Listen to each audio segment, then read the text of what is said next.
All right. You want me to do it?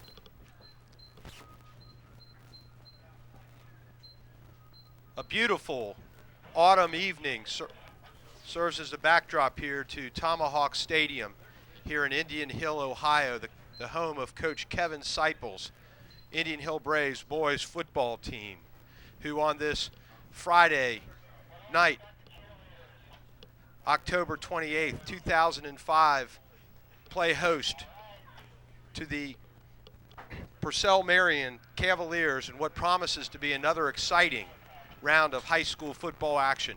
Hi everybody, Joe and Andy's dad, Dave Prem, along with noted football guru, Abby and Michael's dad, and my friend, Greg Schmidt, here to give you the play-by-play for what promises to be an exciting round of high school football this evening. Greg, the Braves coming off a big win last week over the Reading Blue Devils here at Tomahawk Stadium. They hope to continue their winning ways this evening in their march toward perfection, that being a 10-0 season for the first time since 1970. Yeah, good evening, Dave, and welcome everybody. It was an interesting evening last week. The Braves got down 14-zip and had to fight their way back. That was some new territory for them, kind of uncharted territory. They hadn't been down like that yet this season, but the boys did a great job of coming back and prevailing over the Reading Blue Devils. And here we are, set to make history, hopefully. We're on the edge of history, at least not in the last 35 years, I should say. As we know, the Indian Hill Braves were last undefeated in 1970, and tonight we'll go for another undefeated season at 10-0 here in 2005. Greg, it's the first broadcast of the 2005 season this year, due in large part to some trouble that the wonderful guys in the Indian Hill TV network have had with our production van. It no longer moves about, but that didn't keep them down. They were able to tow it down to the stadium and hook up all the equipment that's necessary to bring you this big game. And one of the things they were able to do in preparation for this game was put together a clip of last week's game against the Reading Blue Devils that really show you the adversity that the team overcame last week. It was an amazing game if you're a Braves fan from a standpoint of playing football. The weather conditions couldn't have been any worse. The Braves found themselves in unusual territory, down 2 touchdowns early, but to give them credit, they pinned their ears back. They did what they had to do, and they walked out of this stadium with a big victory, which meant they won the CHL. They sure did, Dave. The guys at IHTN have done a great job to get us back on the air this evening, and we're sure looking forward to bringing the game to everyone. Director Andrew Burgess and producer Peter Carr have done a great job. Maybe we can look at that clip now. You know, Greg, like anything in life, there's always problems, and at the beginning of your first broadcast, whether it's at the beginning of the season or the end of the season, you're going to have some technical difficulties. And now we're being able to see the Braves marching band as they're coming in. You know, Greg, tonight is senior night, and the Braves, of course, 9-0, hoping to go 10-0 this season, are facing a Purcell Marion team that's 1-8. And I think at first blush, one of the things you might do is you might think, well, we can take this game for granted. We're going to win this game. But, you know, not only is it our senior night tonight, but it's also their senior night in the sense that some of their boys on the other side of the field are going to be playing their very last football game. And, you know, they'd like to leave their career as football players with a win over an unblemished team and leave that bad taste in the Braves' mouth. Dave, you're absolutely correct. We feel this Purcell Marion team is a lot better than their record would indicate. Of course, they are a GCL team. They play in the North Division of the GCL, which includes teams such as Roger Bacon, Alter, Chaminade, Julian, Baden, and McNicholas from here in Cincinnati. So that's a tough group of schools that play some good hard-nosed football. So Purcell has had a difficult season yet this year. But again, with that competition, we think that they'll give our Braves a run for their money tonight. Greg, it looked like just before we went on the air that the referees held the coin toss, I think, with all the seniors from both sides of the field. They all went out, they shook hands. The Braves won the toss, it looked like, and I think they've elected to receive. So what we're going to see to start this game off is the high-powered Braves offensive unit, which is led by number 15, Mike Scherpenberg, a talented young man. Michael Scherpenberg is an extremely talented young man, of course, senior and leader of this Indian Hill Braves team. Took the team last year to the playoffs, as we know. Michael's been having an awesome year this year. Currently has 2,463 yards of passing. Indian Hill football is brought up, and that's exactly what we have here at Indian Hill. The Braves, with their win over Reading last week, has clinched the CHL title outright for the first time since 1987. And Peter, this is quite an amazing feat. I mean, last year we went 9-1, and we had a co-title for the CHL with Wyoming. And this year, I guess the guys are really psyched that they got the CHL title outright with their win over Reading. I mean, yeah, the guys on the team are really pumped up about that. I mean, it's an accomplishment. It's something that you can never take away from this 2005 team. I mean, we have a perfect season so far, 9-0, and I mean, there's no telling where we're going to go. That's right, and this is one of the fall sports that's not yet in tournament. And Reading's game really challenged the team, and I think it really was a preparing game for the tournament to come, because you guys are going to face better opponents in the tournament, and Reading really stepped up their game and really threw a wrench into the works and really challenged the team that the Braves have. I mean, I think the great thing, I mean, it's great to come out of a game like that with a win, because like that was such a close game that it was really kind of tough as a player sitting there, and you know, you don't really know what's going to happen. But sometimes people will step up and make big plays and will will the team to win. And that's really what happened this week, is the team just had the will, and it shows the heart of the team that when they're down, I mean, the Braves were down 14-0 after the first quarter, and they were able to come back and be able to step it up in order to ensure the win and the victory and their 9-0 CHL dominance, as you said. That's right. And Peter, the Braves are all about making big plays when it needs to happen. We had Jake Kendall, who had a key interception, which really could have been really was the turning point in the game. And another thing, after we had a bad snap, it went over Scherpenberg's head. I think we had the ball at the 3 or 4 yard line. And then Andrew Kiriakis steps it up by running the ball for over 10 yards. And that's really the first turning point of the game, was Andrew Kiriakis' run. The momentum really shifted there. And then Jake Kendall, after we score and Reading gets the ball back, he intercepts the ball, giving the Braves the best field position they had in the entire game, ending with another Braves score. Yeah, Jake definitely had a great game, as you saw on Friday night. I think another player that had a great game is Case Cousineau. That's right. I mean, he just played unbelievably well. In fact, he was credited with the game ball just because of his play on the offensive side of the ball. He played unbelievable, found holes, was able to run all over the team when we were having a little bit of trouble passing the ball. So he had a great game. Oh, definitely. He had close to 300 rushing yards and almost 400 all-purpose yards on the game. So he really stepped it up, and he really carried the Braves and got the momentum going for them. Yeah, Andrew, that's correct. And let's hear a couple words from Case. Pat actually got to sit down with him earlier today. Thanks, guys. I'm here with senior running back Case Cousineau of the Indian Hill Braves, who are currently 9-0, undefeated season going on. How you doing, Case? Good. How are you? Pretty good. So let's talk about what gave you guys that 9-0 Reading last week. Now, not to be bragging about you here, but you had an amazing game. What was it, 370 some total yardage? How did that feel Friday night? It felt great, especially because our team was struggling a little bit on the passing game with the weather conditions and everything. So I stepped it up and just played well that night. Now you're talking about that passing game. Now, how much does that help when you go into a game and if the passing isn't working too well? Is that just great feeling to know that the running game will take care of it? It's huge for the team, and coaches, big relief for them that they know that they can rely on me if passing game's struggling with bad weather conditions or good coverage, so. Now, back to the running game. I think you're 136 yards away from breaking 1,000. How does that feel?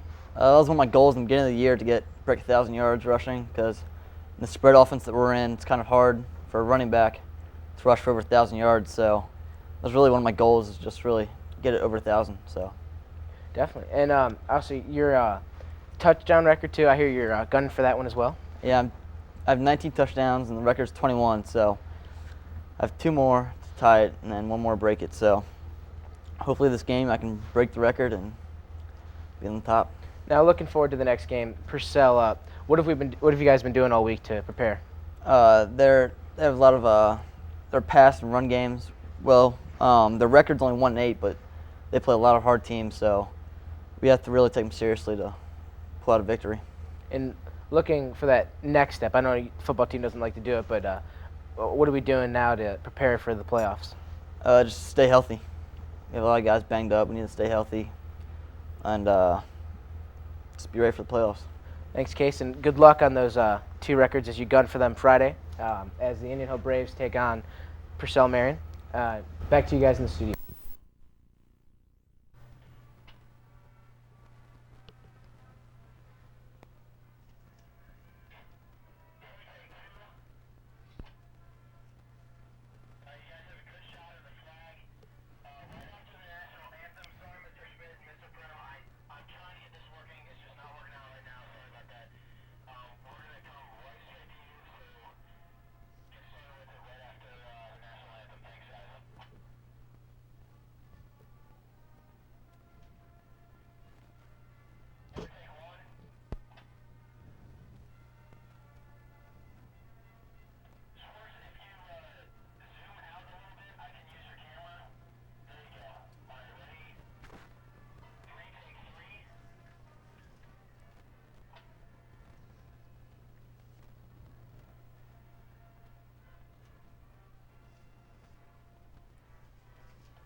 Welcome back, everyone. A great job by the Indian Hill Marching Band.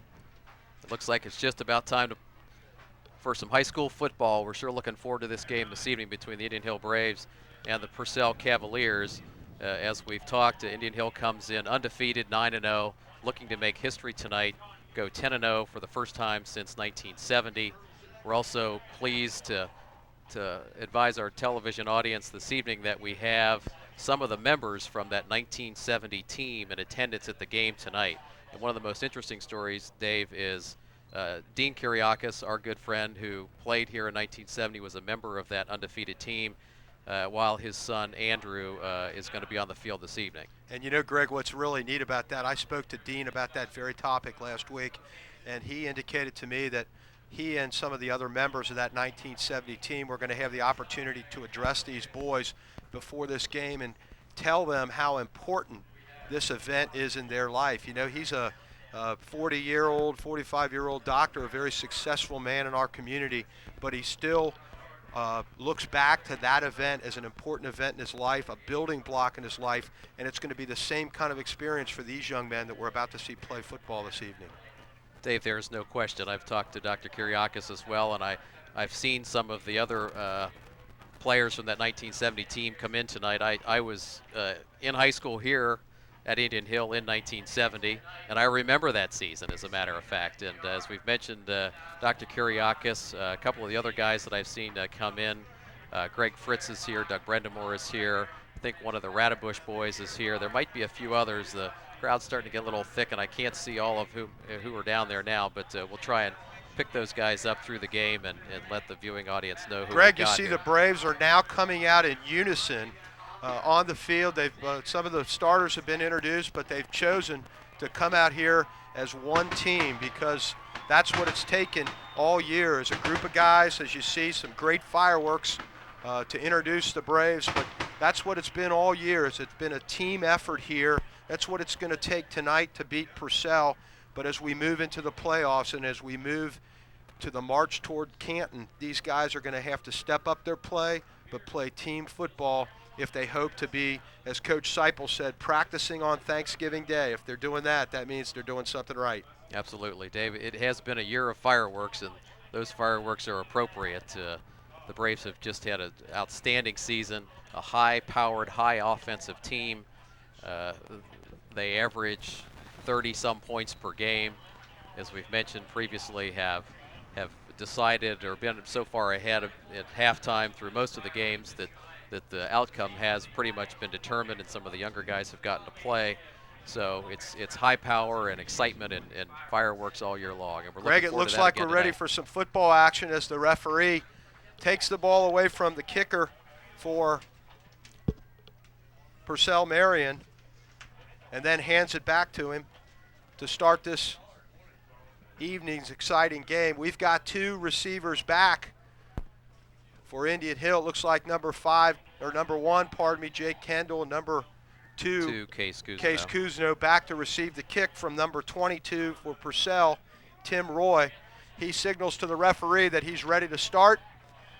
And this game's underway, Greg, as the ball goes down to the 10-yard line, and Jake Kendall takes it up to the 20, to the 25, to the 30. He's got one man to beat, and a good He's still on his attempt feet. there He's by still number going. 32, all for naught, Greg, as Jake Kendall shows you why we spoke about him at the beginning of the game. He's a talented runner and a great athlete, and does it all there to score a touchdown with 15 seconds into the game. Braves up 6-0. Great way to start the game, Dave, as the fireworks were down in the background. Jake Kendall's been doing that all year and really all of his career here at Indian Hill. Excellent athlete, fine young man, great senior player as we've talked, and what a great way to get this game started. Greg, here's a good sight. Number 32, our place kicker, Matt Merritt, who was hurt about 3 weeks ago in a game and was out for those games, is back to assume his job as place kicker, and he puts that extra point through the uprights to add to the Indian Hill lead and make it 7-0 here early. And I'll tell you, Greg, if the Braves keep up the way they did on that play, we might run out of fireworks tonight. Going to have to call in for reinforcements on the fireworks. Dave, you're right. Matt Merritt has missed a game or 2 here recently due to injury.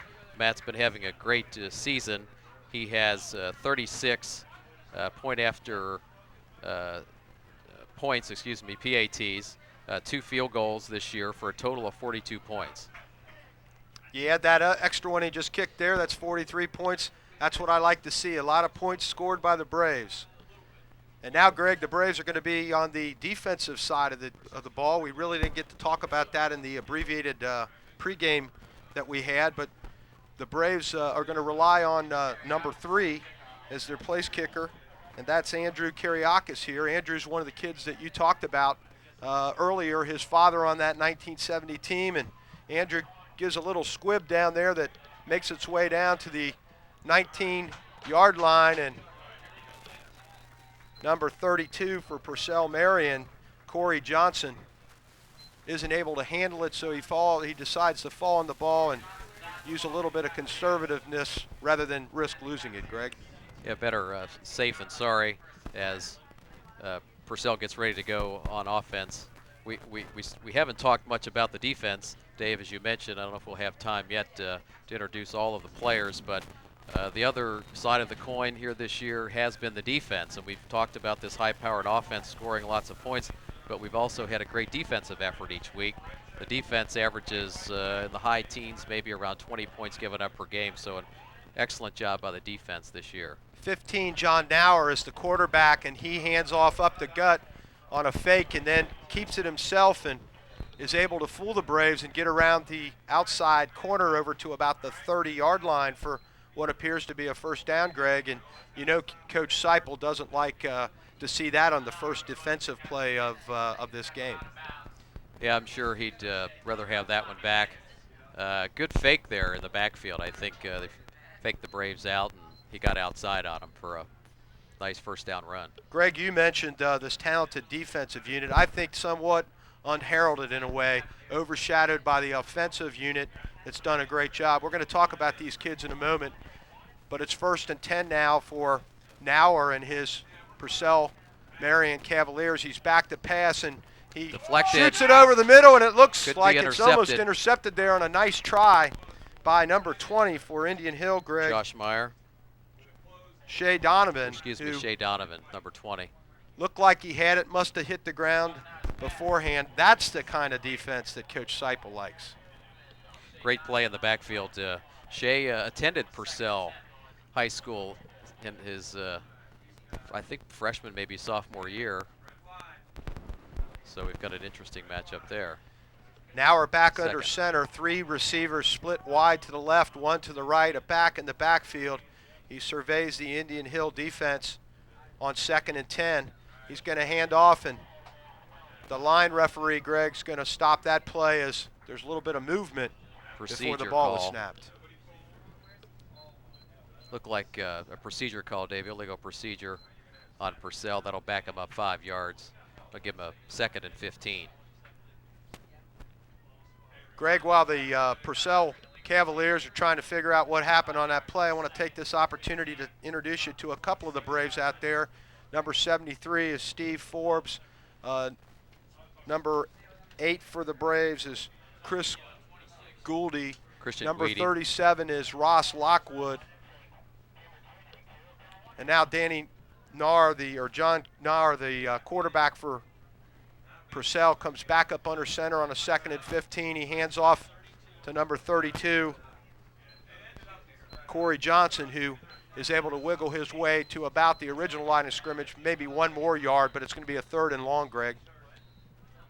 Looks like he picked up about 5 yards, Dave. We've got a Purcell player down on the field, so we'll have an injury timeout. While we have the timeout, we can talk a little bit more about the defense.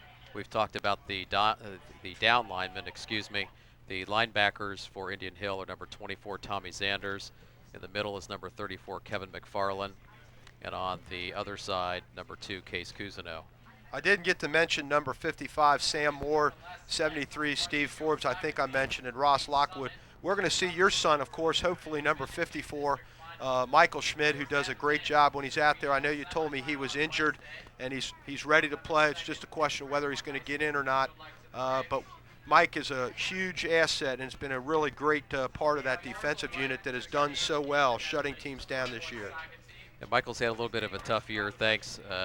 He was cleared just last week by the doctors to begin to practice and play again, so he's looking forward to getting in tonight, I know. Greg, I'm not sure who the injured Purcell player is that's down on the field. He's getting some attention from his trainer. We've got our trainer over there. Looks like maybe he was shaken up on the play, and I'll tell you, as he is being attended to, I'm looking at our defensive unit. They continue to stretch, and I'm wondering if the cold weather has anything to do with the troubles that young man on the field is facing. It could be just a little bit of chill in the air tonight, probably high 40s at kickoff, and I'm sure it's going to be getting cooler as the evening Greg, moves as I along. mentioned, the Indian Hill TV network had put together as number 63 for Purcell Marion, Scott Adam Henderwright is taken off the field to a nice round of applause. The Indian Hill Television Network had put together a little clip of last week's game. We're talking about the weather. The weather couldn't be any more opposite from last week to this week. It's chilly outside, but it's basically a perfect night for football. It's a great, crisp fall evening for football. And we didn't have such a nice evening last week. You and I were here, and we were hoping that the IHTN would be able to get on the air last week, and as a combination of the weather and some technical problems, we weren't able to do it. But all right, what after a difference about a week makes. After about a 1 minute delay, minute and a half delay to attend to the injured player now, the clock starts running again, and it's 3rd down and about 9 yards to go for John Nahr and his Purcell Marion Cavaliers. He's going to try it up the middle one more time, and this time a tribe of Braves are able to swarm over the running back, Greg, and push him back. Sea of red there. I think most of the Number 48, Chris Gulen, doesn't really get any yardage. Maybe back to the original line of scrimmage, 4th down. most of the Braves defense was in on that tackle there. It's hard to call out anybody in particular. 4th down and 8 for Purcell. Number 1, Jake Kendall back is to back, receive Indian the Hill. punt of the quarterback, and it's a high punt, kind of short. It takes a Purcell bounce, and a nice hit Good there hit by by number 36. Chris Medley on number 1, Jake Kendall, as he makes him pay the price for picking that ball up, Greg. Jake may want to think twice about picking that up now. That was a good hit, but he probably had just enough room to pick that ball up, and he was able to advance it forward about 5 yards. It will bring Greg, up we got that first and 10. great Indian Hill band in the background. This is a festive occasion here, kind of like a playoff atmosphere almost with the Braves, as everybody wants to see history in the making tonight. Braves back on offense for the second time. Number 15, Michael Scherpenberg in the shotgun. For your first chance to see him in number 1, Jake Kendall takes the ball on the outside, and he's able to slither through the first wave of tacklers and really get something out of nothing, Greg, as it looked like he should have been tackled back at the line of scrimmage, but he used his speed and agility to pick up about 6, maybe 7 yards, maybe 8 yards where they're spotting the ball. 2nd down and 8, a great play for him. Really a great run. When that play started, it didn't look like much was going to develop and Jake was going to be able to get much out of it, but he picked up 8 yards. 2nd and 2. That's what Coach Seipel likes to see. Short yardage on 2nd down. 9:18 and counting in this first quarter of this game where the Indian Hill Braves are up 7-0, and Mike Scherpenberg back for his first pass, and it's caught out there in the flat by Danny Johnson. Another good hit by Ramondo Whitehead, but not before Danny picks up the first down, and we'll take whatever they give us, Greg, and that's how the Braves have been successful, as Mike Scherpenberg will survey the field, find the open receiver, and make you pay. Nice first pass by Michael, nice crisp throw. Good catch by Danny Johnson, open out there on in the left flat. Braves on the move here as they've crossed into Purcell Marion territory. 1st down and 10 for Michael Scherpenberg and the Indian Hill Braves, and he rattles off the signals as number 5, Danny Johnson, goes into motion, and a nice counter up the middle there to number 2, Case Cousineau, and Case continues to add to that yardage total that he's got already this year, Greg. Nice run by Case there. Case has just done such an excellent job all year. As we mentioned earlier, Case has about 860 yards, needs about 130 yards this evening to go over 1,000 yards for the season. So just they a gave great him year. 4 on that play, so it's 2nd and 6 for Mike Scherpenberg and the Indian Hill Braves, as Sherp is back to pass, and right out there and wide open Drew for Indian Tolliver. Hill is number 6, Drew Tolliver, a kid we didn't mention, Greg, another one of the talented receivers that we have on this team. I think you told me earlier John Spat's ineligible for this game, so Drew Tolliver and some of the other guys are going to have to step up and fill his shoes. That's correct, Dave. I believe that Drew is getting the start in place of John Spatz. Drew has had some fine catches this year. He's had some very key catches as well. Some big 3rd down catches over the year, and another fine catch there. Ball up to the 35-yard line, 3rd down and 1 for Mike Scherpenberg, and a little bit of a miscue there, but not a problem for number 2, Case Cousineau, as Mike and Case are able to improvise, Greg, and get the ball to Case, and he gets the ball down to the 20-yard line, 1st down. 1st down, that's the good thing. A little bit of a stumble in the backfield there. I see Michael blowing on his hands. As we've talked, it's a cold evening. He might have to get his hands warmed up and get going here. So 1st and 10. 1st and 10, I said 20, it's 30, but that won't be a problem for the Braves as Sherp is back, and Cousineau fumbles the ball, picks it up, and Greg amazingly is able to pick up 15 yards before he's brought down at about the 15-yard line, maybe the 14-yard line. That's a demonstration of that kid's athletic talent. Great job by Case, keeping his cool, didn't get excited, didn't get flustered, ball was on the ground, picked it up, took off running. Great We'll have job. to ask him after the game if that was a designed play. Almost looked designed. He fooled the defense for a moment. 1st and 10, Braves on the move, and they're knocking on the door of the goal line for Purcell Marion as Mike Scherpenberg back in the shotgun. And he looks right over the middle, and Danny Johnson. right to Danny Johnson, number 5. And Greg, on that play, just a great hit by the Purcell Marion defender. I didn't see his number. Danny had it for a moment, but then a good hit joggled it free. Just missed that one by a little bit. As you said, good play by the defense. Danny Johnson went up and looked like he might be able to come down with it, but the defender got in the way there just at the last moment. So ball falls to the 2nd ground. down now and 10, Greg, for the Braves on the 15-yard line as Scherpenberg and Cousineau in the backfield in the shotgun formation. Number 5, Danny Johnson, goes into motion. Blitz. And a nice dump-off pass, but now a flag flies as a referee may be having a problem with somebody on that defensive line, Greg, and we'll have to see what the call is. Could be in the nature of a hold against the Braves, but the flag was late. And Greg, a crucial penalty against Purcell, a personal foul after they'd done a great job of forcing Sherpy to throw the ball away and would have put us in a 3rd and 15. Somebody commits a personal foul, and now it's a 1st and goal inside the 10. That was a nice defensive play by number 48, Chris Gillen from Purcell. He got after Michael Scherpenberg and really forced him to have to throw that pass into the ground. But it looks like that defensive effort is going to go for naught with the Purcell penalty. And Greg, that penalty was not called on Chris. I didn't see who committed the foul, but when you're playing a team like the Braves, you can't make mistakes like that because they'll make you pay.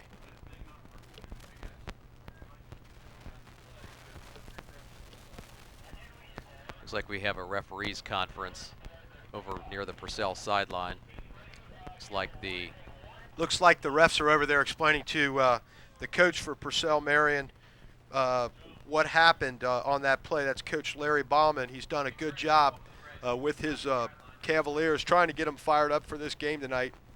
And he wanted to know which player made the miscue that cost that big yardage and put the Braves in this good position. 1st and goal, Sherpy. And there's pass interference there as Drew Tolliver was bumped prior to the ball being thrown, Greg, and the Purcell Marion player that bumped him that caused the infraction got the worst of that as he's still on the ground. Now he's being picked up.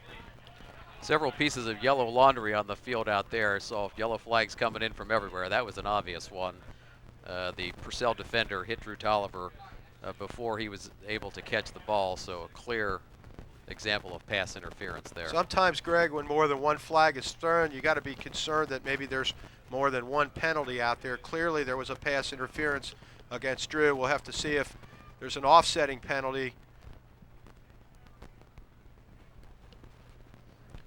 And it doesn't look comes the signal. like that's going to be the call, as now the refs are marching that ball down to about the 3-yard line. And Greg, that's not what you want to see if you're Coach Bauman out of your defensive unit. The call was pass interference against Purcell. I believe it's half the distance to the goal. It'll be 1st and 10, or excuse me, 1st down from the 3-yard line. Greg, here's something you don't see every so often with the Braves, and that's Sherpy lining up under center, and a nice little pass to number 24 to the Braves. Tommy Zanders, ref rules he was out of bounds. Looked kind of close to me, but we still got 3 other shots at it. I think that's the first time I've seen Tommy on offense this year. He might have been out there before, I just don't recall it, but just about had a touchdown pass. So nice job by Tom. Just seemed to have gotten a little too close to the back line. Well, you know, it's senior night tonight, Greg, and I'm sure Coach Seipel wants to make this night memorable for every Brave that's played for him. They've really given it their all this year. As number 34, Kevin McFarland, the talented middle linebacker on the Braves defense, is doing his job of being the fullback behind Scherpenberg, and looks like he picked up maybe 1 yard, maybe a half yard. Will be 3rd and goal. Kevin's had a lot of experience at the fullback position, does a great job back there. He's the middle linebacker, as we know, on defense, and has that fullback mentality. So Kevin's done a great job. He's part of that goal line package, I do believe, too, Dave. Sherpy back under center with Case Cousineau in the backfield, and it's a fake.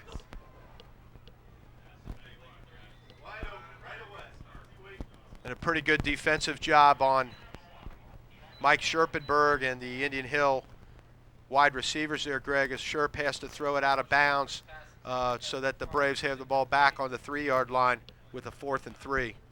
Looks like we might have had a Brave open for just a second as that play started to develop. It with the rollout and the pressure by the Purcell defense. Michael Scherpenberg wasn't able to find someone open in the end zone, and I think he really pretty much had to throw that away. Greg, when you're 1-8, you got to believe that you're going to pin your ears back and throw everything but the kitchen sink at this quarterback in an effort to try to mess him up. It's going to be a sweep to the outside, and Case Cousineau looks like he's in. Is ruled down on about the half-yard line there, Greg, as the referees did not give him that forward progress, said he was down before. Purcell Marion in some pretty tough territory there. First and 10 now, but they're on about the 1 foot line, it looks like. That's going to be hard for them to get out of that hole. Looked like Case was in there, but the referees say not.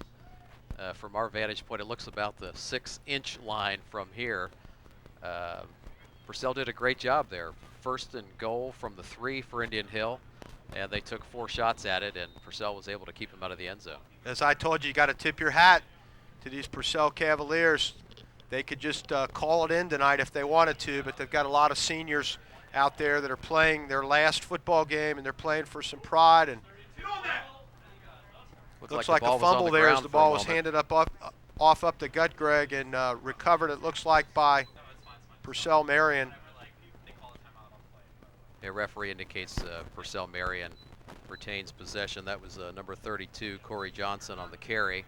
He picked up about 4 yards on that play, Greg, to make it about a 2nd and 6.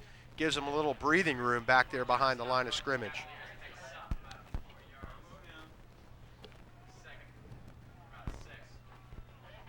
Number 15, John Nauer, the quarterback for Purcell, is going to hand off again. And, Greg, this time some nice penetration by Indian Hill that makes time. it into the backfield. Looks like 37. Ross Lockwood penetrated and put the running back, number 32, for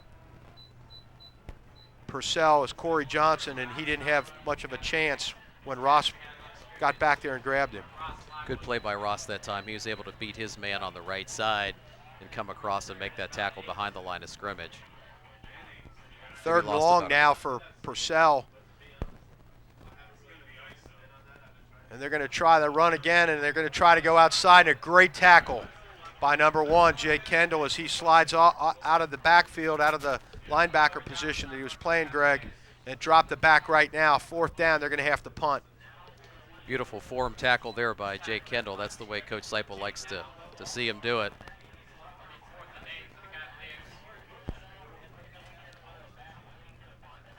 Jake's going back along with Case Cousineau for the Braves for the punt return. 15, John Nauer, the quarterback, is also the punter, and he's going to get the ball out, and it's a little squibbler, but it does get around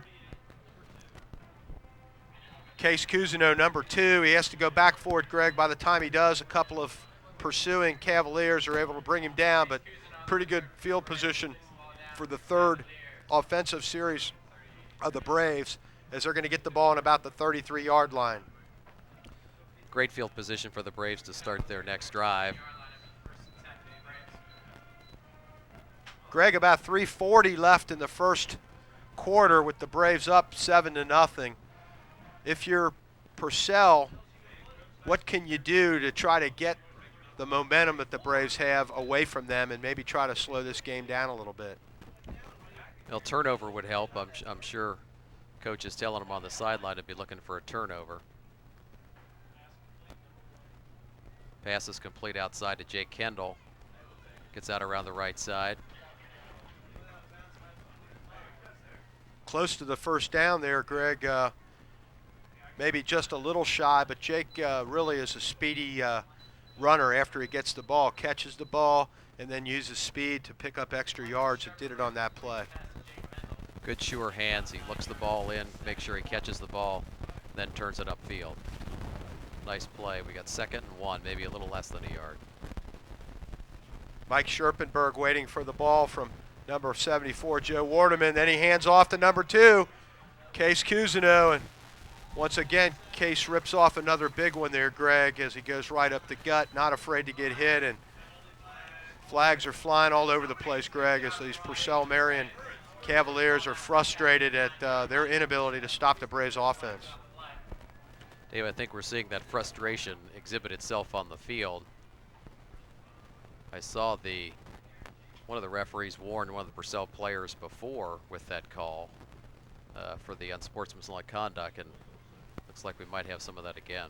And Greg, you know, as well as they played that last series, they shut us down, they stopped us. You can't let penalties dictate the game. It's just a killer for momentum and a killer for what you're trying to do on defense.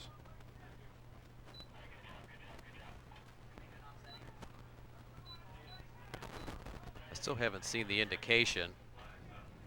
Looks like Greg, looks like they might have picked up the flags as maybe they felt like both teams were maybe being a little bit more aggressive than they should be. Referee now over explaining to Coach Seipel the logic behind throwing the flags and then picking them up without penalizing either side. Play stop for a moment.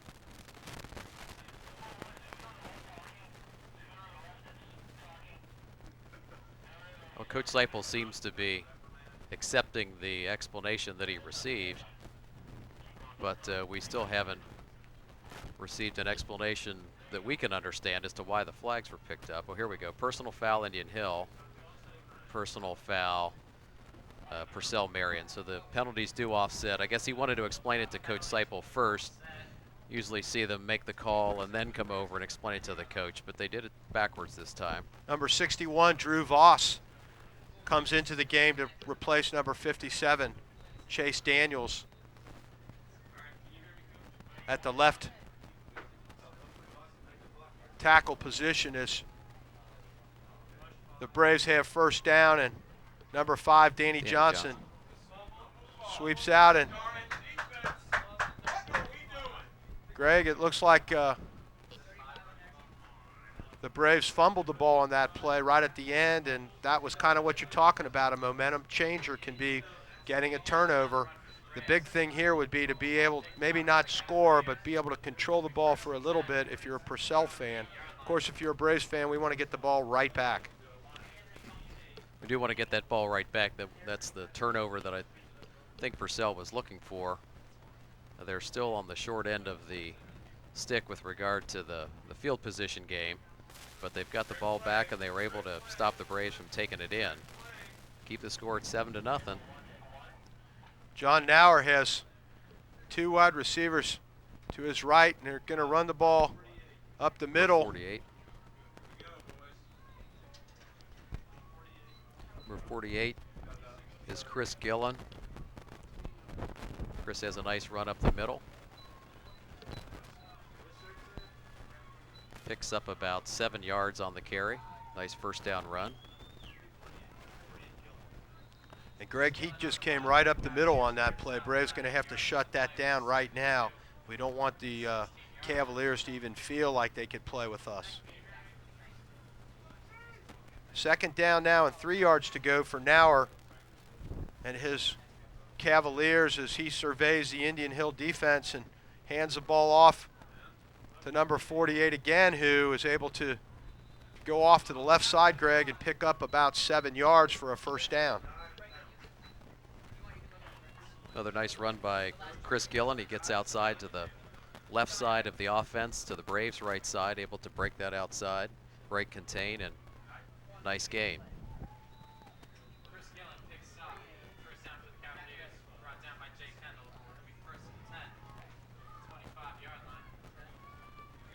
Purcell now has the ball on the 25-yard line after getting that first down, and they're going to hand off or attempt to hand off up the middle, and there's flags all over the place, Greg.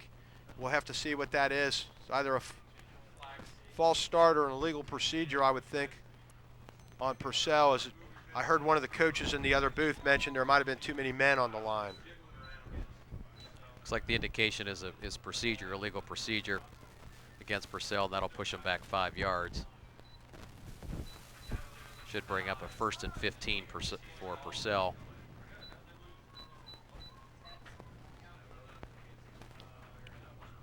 Here's the indication by the referee. Greg, 2 minutes left in the first quarter of tonight's game, with Purcell now marching backwards about 5 yards. They're going to be faced with a 1st and 15 as they're ready to greet the Indian Hill defense. And number 15 Nauer has to give some instruction to his running back, and looks like some confusion back there, Greg. They had to burn a timeout as they were about to get penalized again, as they didn't have enough guys up on the line again. We've heard that from the the coaches next door, as you just mentioned, Dave, and I believe that's correct. They needed to call a timeout in order to avoid the penalty. Well, Got a Greg, as minute. we were waiting on this timeout, one of the things you've got to wonder is what the Braves are thinking, the seniors, as they're sitting here in this stadium. It's probably not the last night that they're going to play here. If they win tonight, of course, they're ranked number 3 in the state. They're number 1 in their region. They're going to be guaranteed a home game, the first game of the playoffs. But you got to wonder what these young men are thinking is their time here at Indian Hill, their time playing football here at Tomahawk Stadium is getting short. Getting shorter and shorter, but thankfully we expect a game next week and hopefully several games thereafter on Friday night. And I know all these seniors are looking forward to the postseason. Back to football action now, Greg, as John Nauer is going to go back, and he's looked like he was originally trying to pass, but number 5, Danny Johnson, got a hold of him and forced him to go out of bounds before he could do anything with the ball. Might have picked up 1 or 2 yards, not a lot. It's going to be second down and about 12 to go. Nice play by Danny Johnson there to string that out, and he had the quarterback running laterally instead of up the field, so that helped contain him to about a 1-yard gain, as you said, Dave. Greg, 51, Colin Dadotsky, the center for Purcell Marion, goes up to get the ball and get ready to give it to his talented quarterback, who hands off to number 48 or 32, Corey Johnson, and Corey Johnson's able to motor his way back to just a little bit past the original line of scrimmage, Greg. It's going to be third down and long. Looks like he gets it just past the original line of scrimmage. We'll give him 3rd and 9. Let's make it a long 9.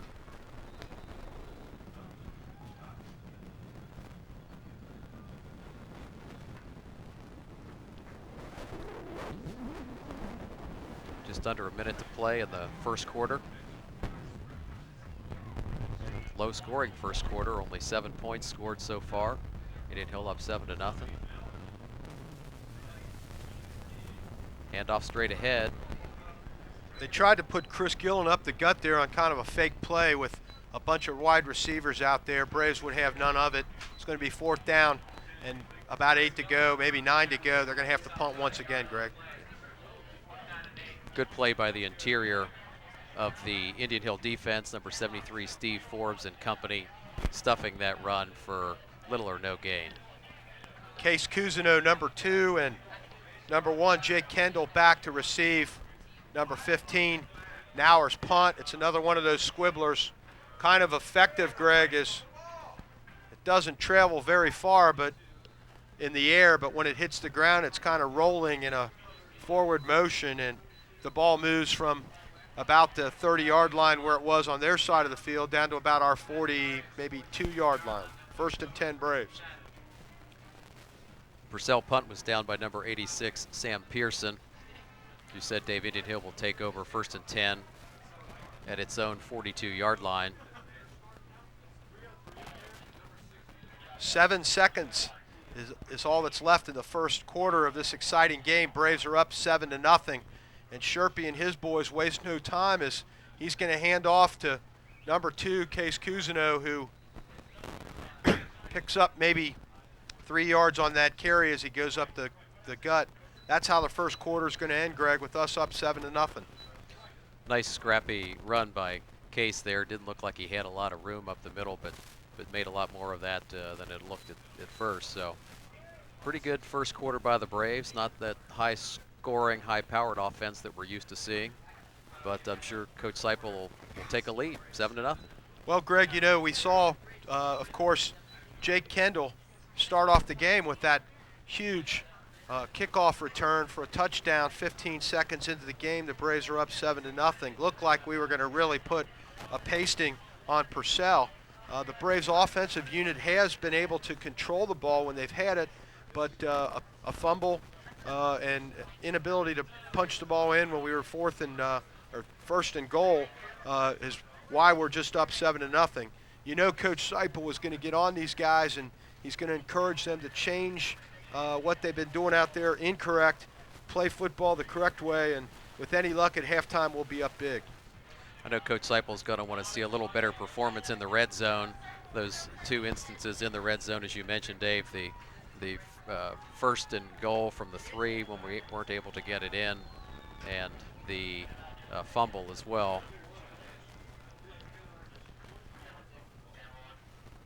Sherpy now's got the ball on about the 46-yard line, and he passes there out in the flat, complete to number 1, Jake Kendall, who is knocked back, but I think he got the first down there, Greg, as the referee spots the ball on about the 40-yard line, 45-yard line of the Cavaliers. A good catch there by Jake.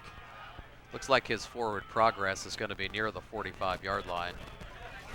Waiting to see where well, he's moved his foot back. Well, that now. shows No, you what I knew. I was short. watching the ref that normally marks the forward progress. He was on the 45. Ball got moved back. It's going to be 3rd down and about 1 yard to go now for the Braves instead of 1st and 10.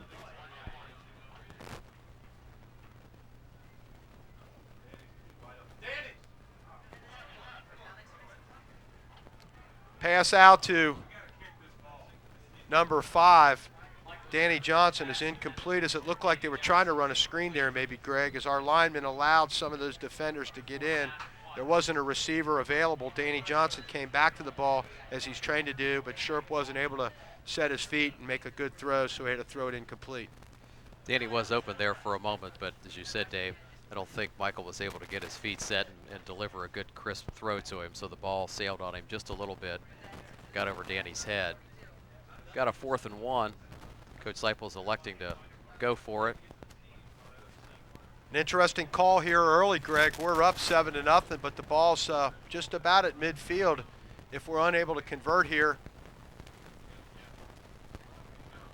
we have movement could on have the gotten line. Purcell pretty good field position. We're going to have to see whether they jumped. It looks like the ref's going to say encroachment on them. Purcell, Dave, yeah.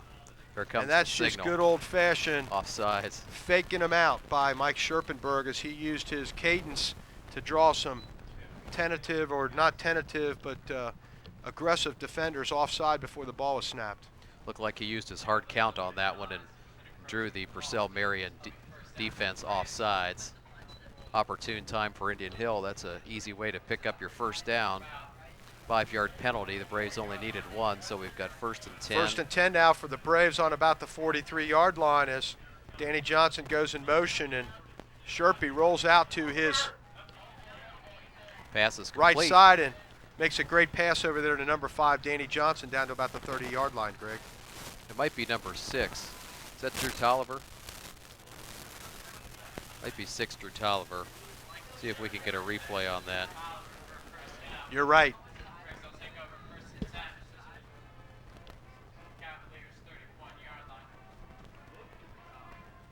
That pass resulted in a Braves first down on the 31. It's going to be a handoff to Case Cousineau, who threads the needle up the gut. It picks up about 3 yards, 2nd down and 7, Greg. Dave, we've just been handed some first quarter stats.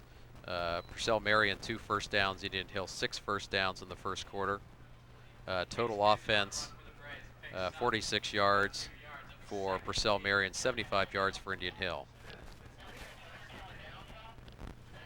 2nd and 8, call it, as they mark the ball 2 yards past the original line of scrimmage, and Mike Scherpenberg back in the pocket. Nice little screen pass and a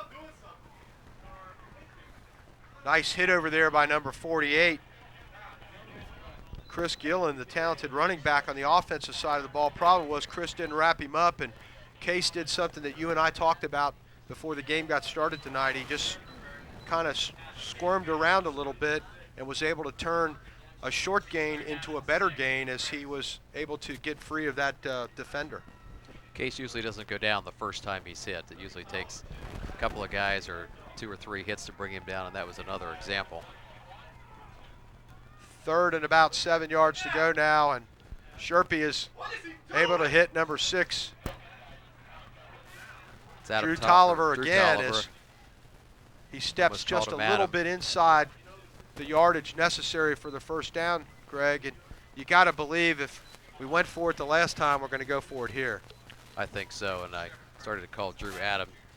Drew's older brother, Adam, attended Indian Hill High School here a couple years ago. Good athlete, great track star, and lacrosse player, but that's younger brother Drew on that catch.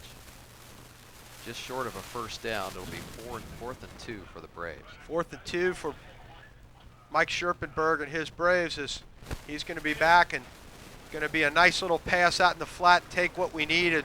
Was number 1, Jake Kendall. He looked like he was going deep and then put the brakes on, came right back. He was right over the line. Sherp made a good pass. We got a first down. Nice connection between receiver and quarterback that time. Jake Kendall turns around, the ball's right there. So nice job by Michael Scherpenberg to get it to him. Nice route by Jake Kendall. All right, 1st and 10 to go now on the 18-yard line of the Purcell Marion Cavaliers as Mike Scherpenberg now starts to survey this defensive unit that's out there, and he sends number 5, Danny Johnson, in motion. And Mike takes a tough hit there by number 86 for Purcell Marion, Sam Pearson, who comes in unblocked, and Mike got the pass off, but really paid the price for staying in there in the pocket. Michael waited as long as he could for a receiver to come open, but just didn't quite have enough time, and as you said, Dave, was hit just as he released the ball, so the ball fell to the ground incomplete. That'll bring up 2nd and 10 for the Braves. Well, here we go now. 2nd down and long for the Braves, and Sherpy is not able to get that ball up as he kind of threw it down in the dirt there, Greg, and ref signaled that Jake Kendall caught it only after it hit the ground, so it's going to be 3rd down. Looked like that might have been a trap, or the ball did hit the ground. I think that was a good call by the ref. Ball was just a little low from Michael, and that would have been a very, very tough catch by Jake Kendall. So now it's 3rd down and 10 yards to go, and we'll have to see what the Braves choose to do here as they send 2 wide receivers to the left and 2 wide receivers to the right, with Cousineau in the backfield.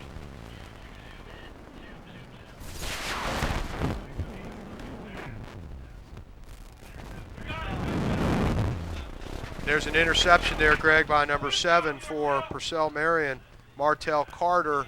It was a pretty good pass by Sherp, maybe thrown just a little bit behind Case Cousineau, the intended target. And you got to tip your hat to number 7, Carter. He stepped up and got that ball. Did a good job playing that ball. I think he was reading Michael's eyes on that one and saw where the ball was headed, able to step in front, made a nice grab. 8:39 to go in the first half of this game. Braves still up 7-0. Now the Purcell Marion Cavaliers are going to start off on offense with the ball on about the 18-yard line. And their quarterback, number 15, John Nauer, gets up under his center, and he's going to hand it off to number 48, who does his version of the Case Cousineau spin move, does Chris Gillen. And he picks up some big yardage there, Greg. Good first down run by Chris Gillen, stopped by number 24, Tommy Sanders. Gained for about 7. Going to bring up a 2nd and 3. Another trip into the red zone, Dave, that the Braves couldn't convert. Nice job by Purcell Marion to stop the Braves' drive and pick up that turnover. So we're back on defense. Number 20, Shea Donovan, and number 5, Danny Johnson, trade sides as Purcell tries to do some kind of quarterback play there, Greg. Not sure if that was a design play, if he was supposed to keep it or pass it. He picked up maybe a yard or 2, but he's still going to be a little bit short of what he needs to get that first down.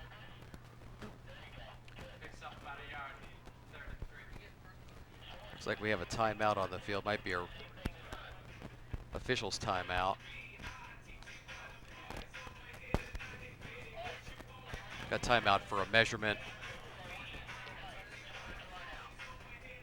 That might be just a situation, Greg, where the refs, it didn't look like where the Sticks were on the other side of the field that it was even close, but maybe the refs are a little smarter than us and wanted to make sure that ball was in the proper position. Indication this from the play, it's gonna referee be is about important. 3 inches. Let's call it 6. It was close.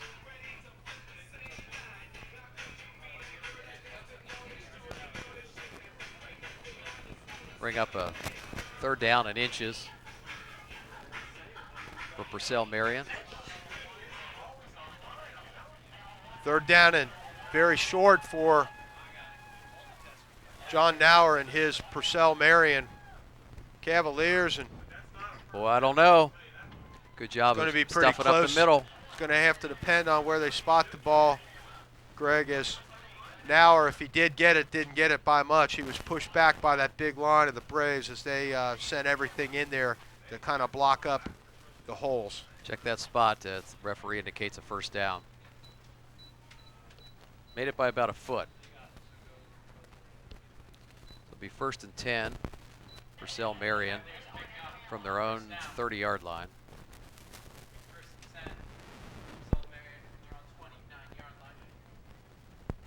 About 7 minutes remaining in the 2nd quarter. 3 wide receivers out to the left for Purcell Marion. Number 32 now goes in motion. The handoff off the middle.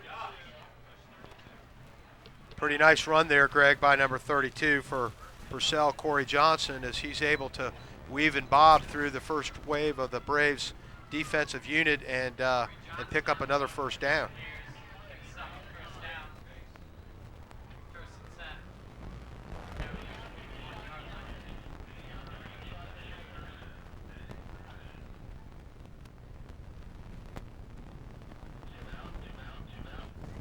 Greg, one thing we haven't seen here tonight on behalf of the Braves, and I just heard one of the coaches in the box next to us talk about hanging around, is you don't want a team that's 1-8 to feel like they're in the game. You want to put your foot on their jugular right away and shut them down, and these guys really have kind of stepped up a little bit in this 2nd quarter now because the game is so close, and we don't want that to happen.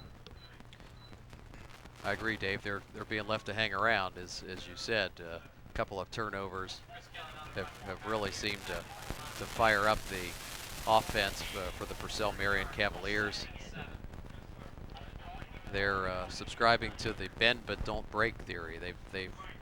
They've bent but they haven't broken so far. Their defense has done a good job of keeping the Braves out of the end zone with 3 trips into the red zone. 15, John Crowder, the quarterback, sends number 32, Corey Johnson, into motion. He comes behind Crowder and gets the ball, tries to get up through the gut and picks up maybe another yard, maybe 2 yards. Going to be 3rd down and maybe 4, Greg.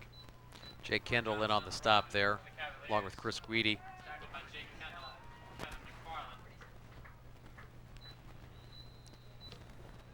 Let's call it 3rd and 4, Dave. Big 3rd down here. And Greg, while number 36 comes on with the play, I should tell you that it's a new era of Braves sports on the Indian Hill Television Network, so be sure to catch all the boys and girls action on this community access channel.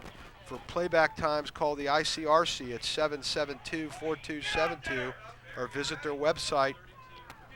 As we see number 32 do his best to try to get a 1st down. I think he's going to be short, is Corey Johnson. Going to be 4th down, and I don't think that Purcell's going to go for it here, Greg. I could be wrong, but I'd be shocked if they gave the Braves that good field position. Middle of the field when you're only down 7-0. I don't think this is the time to go for it. And as I said, if you want to find out the playback times for this game, you call the ICRC at 772-4272 or visit the website at www.icrctv.com. Number 15 takes a high snap, but gets his punt off, and the ball rolls all the way down as it gets a Cavalier bounce down to about the 19-yard line. Greg, 4 minutes and 11 seconds is all that's left in the 1st half. I know Coach Seipel and the rest of the coaching staff want to see Mike Scherpenberg and his offensive unit go down the field and score and be up 14-0 at halftime. This would be a good time to get that offense cranked up that we've talked so much about. Purcell's been doing a good job of of bending but not breaking, and let's see if the Braves can't get it in the end zone this time.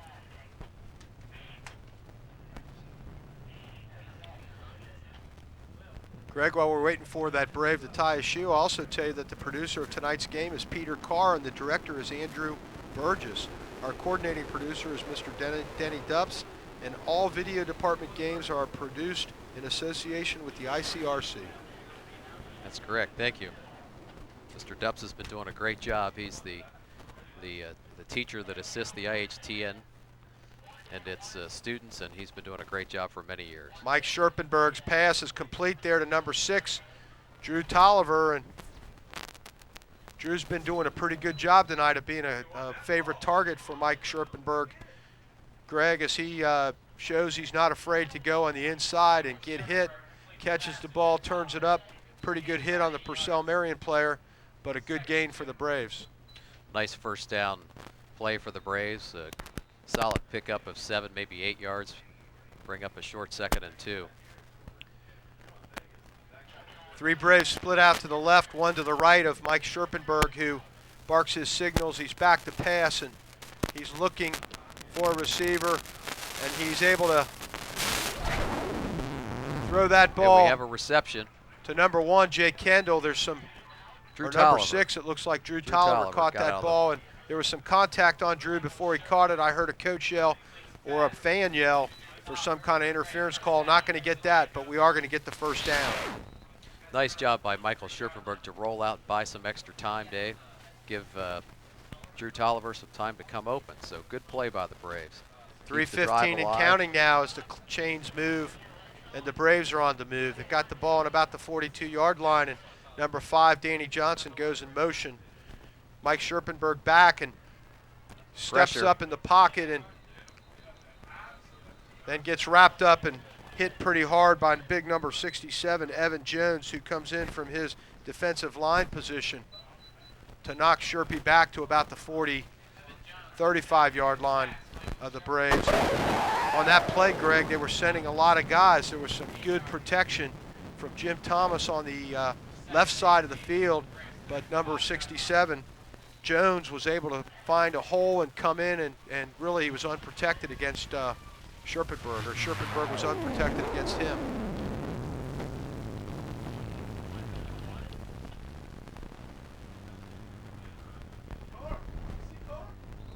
Nice pass out in the flat there to number 1, Jake Kendall, that gets the ball back up to the 45-yard line. It's going to be 3rd down now and about 8 yards to go there, Greg, on the 45-yard line. 2 minutes and 16 seconds left. Like to see the Braves convert here. Yeah, nice job by the Braves of getting some of that back. Let's not go for all of it at one shot. They picked up about 10 yards. Brings up a 3rd and 8.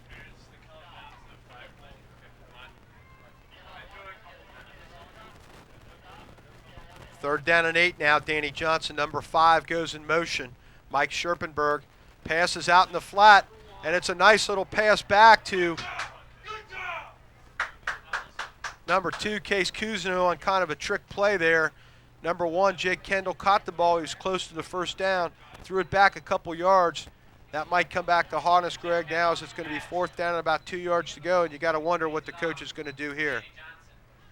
It didn't quite work out the way Coach Seipel had it planned. Jake might have been better just to go ahead with the ball, and he probably has a first down. The flip back to Danny Johnson might have cost the Braves a first down there. 1:35 and counting now on this 4th down play as the Braves make it appear as if they're going to go. And Greg, number 48 Offsides. for Purcell Marion, Chris Gillen, listens Offside, instead of Purcell Marion. watches. The coaches tell you, you watch when the ball's snapped, you don't listen to the quarterback. Another huge break for the Braves is instead of 4th and 2, we got 1st and 10. A minute 29 is all day for Sherpy. Absolutely, Dave. Second first down given to the Braves by Purcell Marion as a result of an offside penalty. I'm sure the Braves will take those all night. 1st and 10 from the 44. Mike Scherpenberg back to pass. It's a deep pass, wide open out there. is number 1, Jake Kendall, and just a little bit over Jake's reach there. Greg is, he might have been thinking that the play was something different than just going down the sideline for the goal line. We've seen those two complete that pass many times this year, and Jake just couldn't get to it. Might have had just a little too much air underneath that one. There was also a few of the Purcell defenders over there on that sideline that might have slowed Jake Kendall down a bit. Second down and 10 now. As Scherpenberg again back to pass. This time overthrows number 5, Danny Johnson.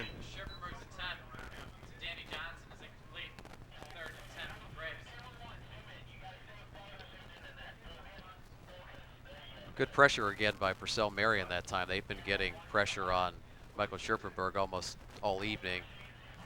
Looks like they're utilizing some different blitzes. They're doing a pretty good job out there too, covering our receivers, Greg, and that makes it hard for Sherpy when he's got pressure. If he's got the time, he's able to put the ball right where it needs to be. If he's under pressure and someone's not covered, more times than not, it's an incompletion. Scherpenberg back on. Nice move by Case. He avoids the first man, unable to avoid the second. A little screen pass over there to Case Cousineau brings the ball down to about the 42-yard line, and Greg, with 54 seconds left, rather than let the clock run down, Coach Seipel elects to call a timeout on 4th down. An interesting call, as it didn't look like Purcell was going to use any timeouts, was going to stop the clock. Coach Seipel seems to think that maybe he saw something out there that he can exploit, and that's why he wanted to have that time. Looks like he's got the offense together. I don't see the punting team coming forward. It looks like we may be going for it. Well, he called timeout. The Braves called timeout, and the only reason that I can think of with 54 seconds left and the clock running that you do that on 4th down is because he intends to do something. He's seen something that Purcell has been doing, and he'd like the opportunity before this half is over to try to exploit it, because it's pretty clear that Sherpy's going back out there. He's not the punter. We'll have to see what Coach Seipel and the Indian Hill Braves offensive unit have in store for us here on this 4th down and about 8 to go from the 42-yard line.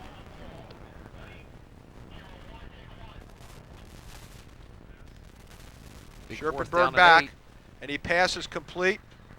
Nice throw to Jake And Kendall. a first down there, Greg, is Completion for a first down.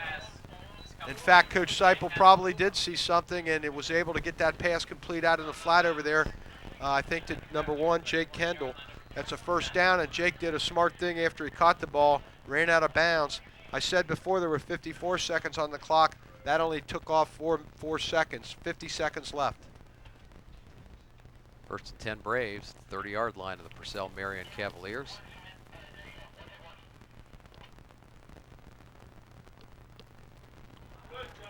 Batted down. Looks like number 60. Richard Flowers.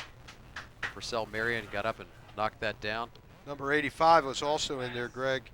Chris Habel. They both came in and caused some problems for Mike Scherpenberg as he got the ball off but was unable to get it over their outstretched hands. It'll be 2nd down and 2, or 10. Again, a nice rush by the Purcell Marion defensive line. Getting in Michael Scherpenberg's face again, getting some pressure on him, making it difficult to find an open receiver. 2nd and 10 Braves.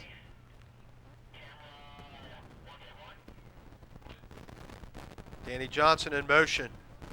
And Michael Scherpenberg is able to pass over there to number 34, Kevin McFarland, who comes out of the backfield and does a little version of the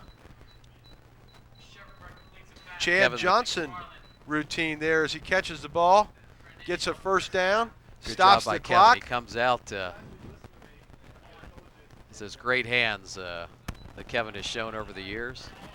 Of course, we've both had the pleasure of watching Kevin play since 2nd grade or so. Our sons have grown up playing with Kevin. He's a great player. Kevin's dad, Rick, has been a coach in the junior program at Indian Hill for many, many years. Well, you know, Fine Greg, football player in his younger days.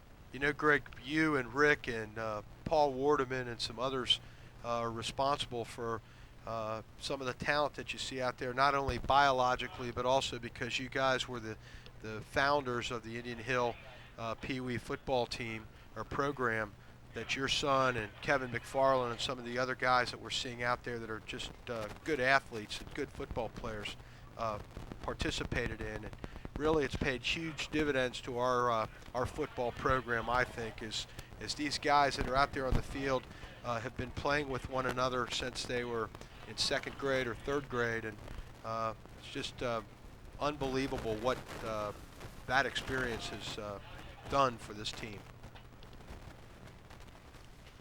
Scherpenberg back, and he finds a wide open number one, Jake Kendall. Beautiful catch, Jake Kendall. And Touchdown. makes an outstanding Indian catch Hill there, Braves. Greg, as he goes up high and is able to pull that ball down and bring it down for another touchdown for Indian Hill with 31 seconds left. A great play from Mike to Jake. That's a big-time play, Dave. That is a big-time throw and catch by Michael Scherpenberg, and I think maybe his favorite receiver, Jake Kendall. Excellent play. And that puts a big 6 on the board for the Braves with 31 seconds remaining in the first half. Number 32, Matt Merritt, lines up to attempt the extra point with number 74, Joe Wardeman, set to hold. Some movement on the line. Looked like there was movement on the right side of the Indian Hill line. And it is going to be against the Braves there and march them back. Illegal 5 procedure yards. on the right. It came from the right side of the Braves line. I'll push him back 5. Give Matt Merritt a little better angle this time, Dave. Joe Wardeman is the holder. Joe is the long snapper on punts and, of course, the starting center for the team. But he's the extra point holder. Joe does a great job. Good hands. And it's up. Nice job. And it's good. Matt Merritt with a fine kick, 5 yards back from normal, extends the Braves' lead from 13 to 14, and with 31 seconds left in this first half, Greg, Braves are up now 14 to nothing, and you got to believe that that's what Coach Seipel wanted to do when they got the ball initially, is march the ball down the field and score one more time, kind of uplifting to our offensive unit, which really hasn't played well in this first half. That's a nice way to end the first half. The offense did sputter a bit, as we've talked. The Purcell Marion defense has done a great job, especially inside the red zone. So Coach Seipel's got to be very pleased with that drive, especially right before the half. Put up a nice 7 spot, and it appears that Indian Hill will go into the locker room up 14 to nothing. And number 3, Andrew Kariakis, gets set to kick off for the Braves for the second time this evening as he checks his kickoff unit and sends the ball down to about the 15-yard line, and number 7 for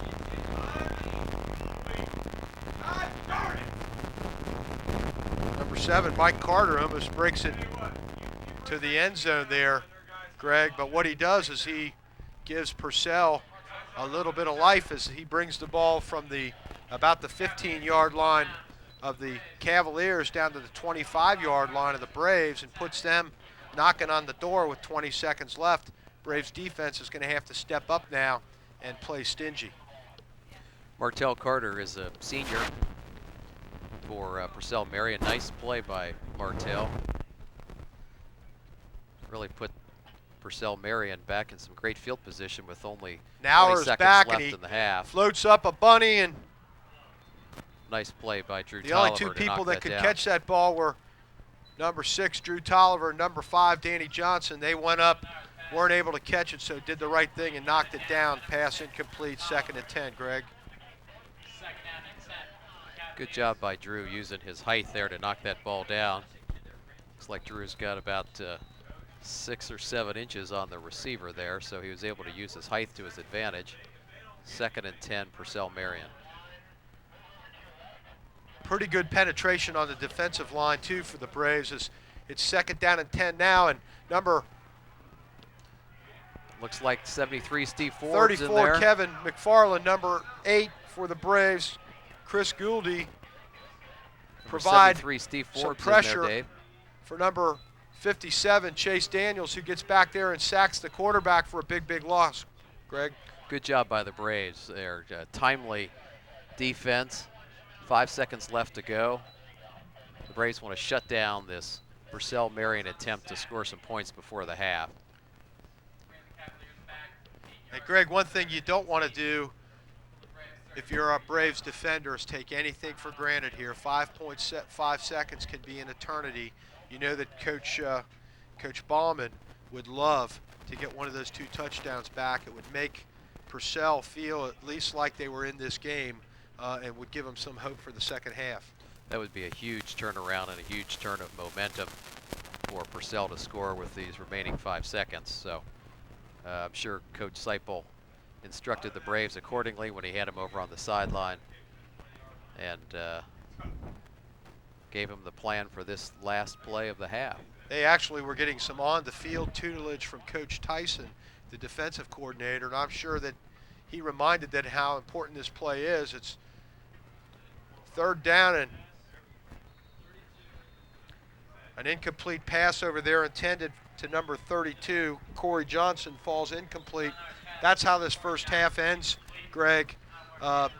Maybe not what we envisioned when we first started the game and scored that first touchdown. Jake Kendall did with 15 seconds into the game on that great touchdown or kickoff run.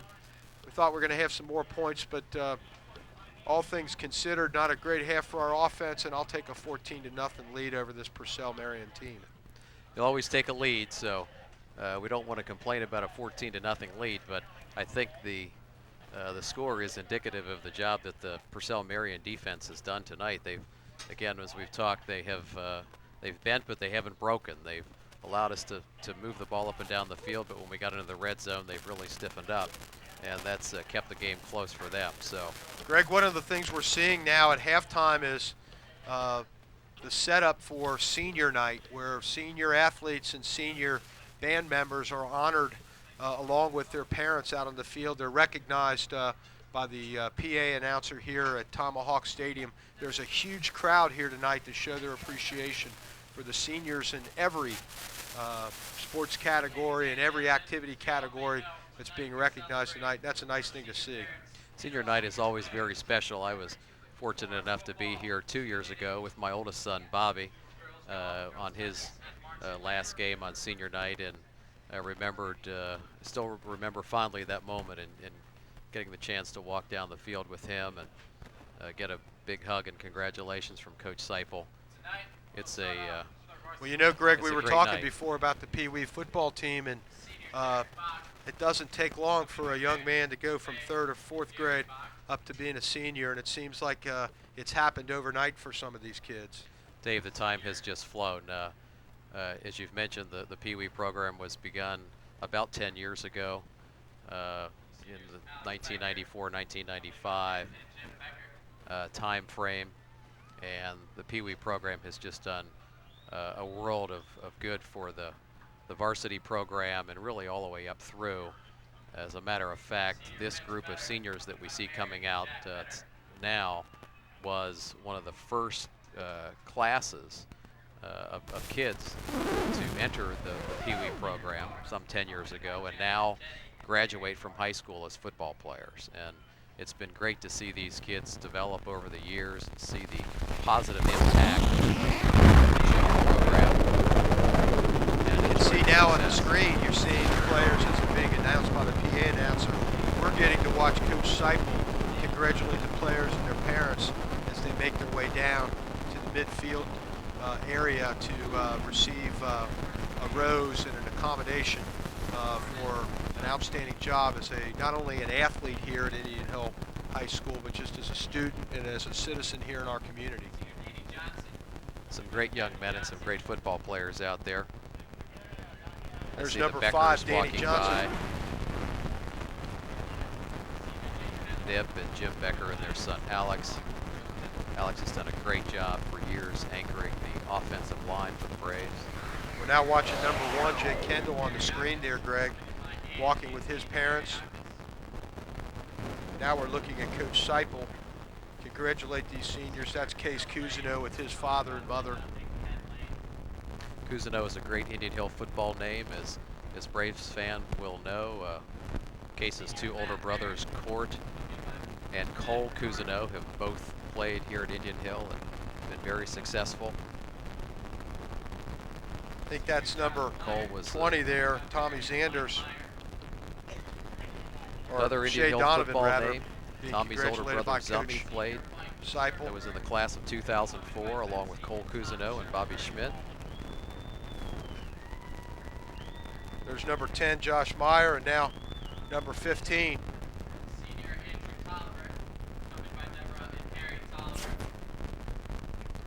This Mike is a Scherpenberg huge makes senior. his way down with his parents, Greg. And, you know, sure is nice. His father is such a proud father. I think all of us are proud of our kids, but he really is proud of Mike and the hard work that Mike's put in the last couple of years to turn out to be the kind of football player that he is. Absolutely. I was going to mention this huge senior class. I think we have 19 seniors, 18, maybe 18 seniors this year. One of the largest senior football classes in recent memory for Indian Hill. And you can see by the size of the line and the parents, seniors. There's number 3, Andrew Kariakis, with his father, Dean, who's a member of that 1970 team that we talked about earlier. I know Dean's proud. Dean's older son, David, also played at Indian Hill, another Indian Hill football name, Kiriakis. Of course, goes all the way back to 1970, as we've talked already. There's the Lane, their son Philip. Coach Seipel congratulating Matt Merritt. Now Matt Merritt's being congratulated by the coach.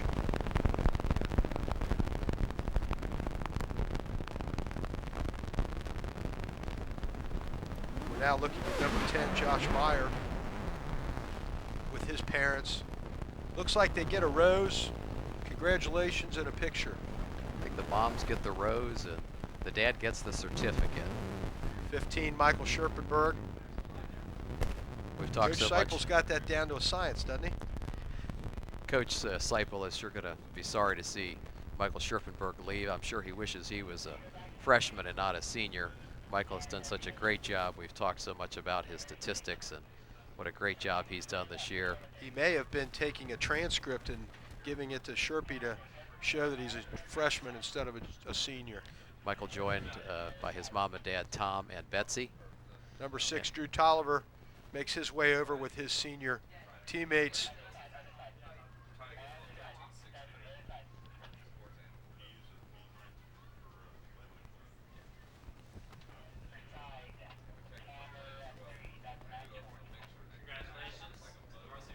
Last but not least, Tommy Zanders. Seniors have gone in alphabetical order. Tommy's number 24, his mom and dad, Zum and Ann Zanders.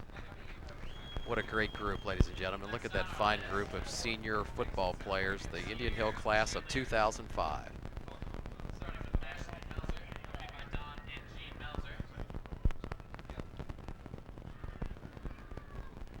Hey, Greg, after the football team is announced, they're now honoring other students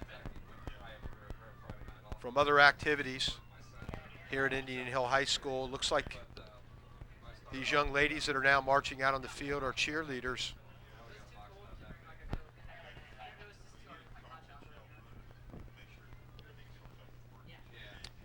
Who are being recognized as they walk out on the field with their parents for their contributions here at the school as well.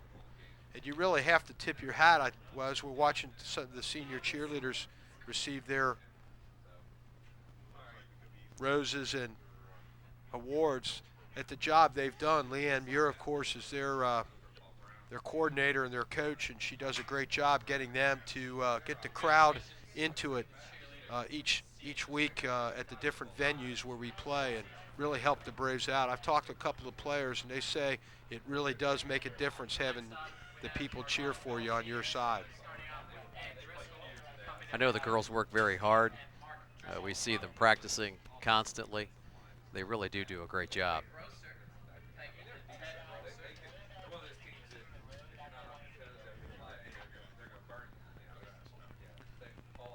Not sure if we mentioned, Dave, the athletic director, Jill Bruder, is also assisting with the senior night festivities. Jill is in the red jacket and doing a great job with the roses tonight.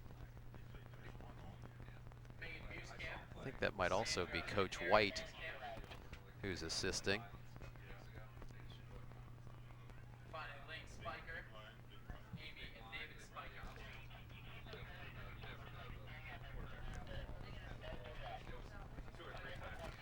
I think the young ladies that we just saw were members of the girls' senior golf team this year, Greg, who had a pretty good year, did a very good job on the links. I thought I noticed Coach White, and yeah, you're correct, Dave. Coach White is the coach of the girls' varsity golf team. So that's his reason for being on the field this evening and presenting certificates and roses. We've been handed some first quarter stats. Getting back to football for a second, of course, our halftime score is Indian Hill Braves 14, Purcell, Marion Cavaliers 0. First downs, 4 first downs for Purcell Marion, 14 for Indian Hill. Rushing yardage on 19 attempts, 68 yards for Purcell Marion, 49 yards in rushing for the Indian Hill Braves. Total offense a bit lopsided, although the score doesn't quite indicate this. Total yards for Purcell Marion 68, 177 for Indian Hill. Other stats of note, penalties, 6 penalties for 36 yards against Purcell Marion, only 1 penalty against the Braves for 5 yards, and I know Coach Seipel will be happy to see that. The team has worked hard on reducing penalties, we know, and they've done a good job with that. Possession time pretty equal, surprisingly equal for the first half. 12 minutes 3 seconds for Purcell Marion, 11 minutes and 57 seconds for Indian Hill. Third down conversions, 1 of 6 for Purcell Marion, 1 of 7 for Indian Hill. Coach Seipel is going to want to work on that one, we know. Fourth down conversions, Indian Hill had 2 of 3. Fourth down conversions, which 2 of which were very helpful, and we were assisted by the offside penalties from Purcell Marion. Red zone scores 0 for 3 Indian Hill, and we know that Coach Seipel will want to talk to the boys about that. Passing in the first half, Michael Scherpenberg, 16 completions, 27 attempts for 128 yards. 1 interception sticks out there, Greg, along with that 1 fumble lost. 2 turnovers. We're not used to seeing that kind of result on the Braves' part. Some good jobs, though, in some pretty tough conditions, I think, because Purcell's playing us so tough. We mentioned before what a great job they're doing pressuring Mike Scherpenberg and also covering our receivers. That being said, Jake Kendall's got 7 catches for 56 yards. Drew Tolliver, 5 catches, 47 yards. Case Cousineau has got a couple of catches. We don't know how many yards. Kevin McFarland, 1 catch, that 1 big catch at the end of the first half for 10 yards, and Danny Johnson a catch for 8 yards. That's great to see that Mike is able to spread the wealth, so to speak, and hit all those receivers. Yeah, Mike has done a great job of spreading the ball around. The 5 receivers that you just mentioned is surely what Coach Seipel would like to see. And again, that's a tribute to Michael and his talent to survey the field, check his reads, and find the open receiver. Greg, as we get down close to the start of the second half, I know at some point we're going to break for a big commercial that's been produced by the Indian Hill Braves TV network. The the great staff that we have here working with us, the great cameramen that are bringing you all these shots, and we're going to hope to have the opportunity to see that before the start of the second half. I know also one of the things we'd like to do, and maybe we'll do it at the end of the game, is there was that great presentation that was made by the Indian Hill staff that showed the Braves in those adverse conditions we talked about last week at Reading. And it's really something to see. If you weren't at that game, it's something to watch, because you can't imagine playing in any worse weather conditions and being under the gun like the Braves were. And what was really remarkable to me is they pinned their ears back and they didn't let things get them down, and they were able to do what they had to do. And Greg, now we're seeing some great fireworks there as Bill Thomas makes his way into the stadium, and you know when he shows up, fireworks go off. There's fireworks everywhere. People listen. He's the E.F. Hutton of Indian Hill football. There's no question about that. It has been nice to see the fireworks tonight. That's a nice addition to the football program this evening. The fireworks are courtesy of the Indian Hill Boosters Association, with support by the Indian Hill football parents as well. So it's a nice tribute for the final game of the season, and hopefully one that's going to be historic. Greg, with 5 minutes left before we start the second half, we see the Indian Hill band out there scrambling. They've got about a 7 or 8 minute program they're going to have to condense down to play for this really packed crowd here tonight. If you're Coach Seipel, what are you talking about in the locker room with your team to maybe change some of the things that didn't go the way we planned in the first half, and maybe build on some of the things that did go well in the first half? I think the first thing, Dave, you've got to talk about are those red zone or entries into the red zone that didn't result in points. I'm sure Coach Seipel wants to talk about that and the impact that can have when you're playing a team like Purcell Marion, to leave them in the game or let them think they're in the game.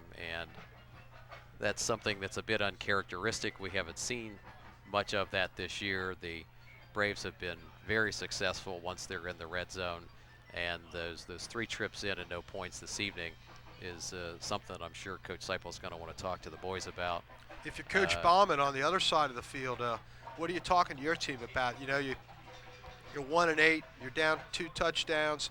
Really, you called the stats, really haven't been successful. A little bit on the run, nothing on the pass. What can you do to keep your boys in this game, or make them feel like they have a realistic shot at winning this game? I think you tell your guys, hey, we're in this thing. You know, we're only down by 14. It was 7-0 through most all of the first half. We went down 14-0 just before the half. So we're in this game, guys. We get back into the second half, get a score, and we're only down by 7, and shoot, that's easy at that point. So probably the good news is that they're still in the game. They've given up some yardage, and again they've bent a bit, but defense hasn't broken.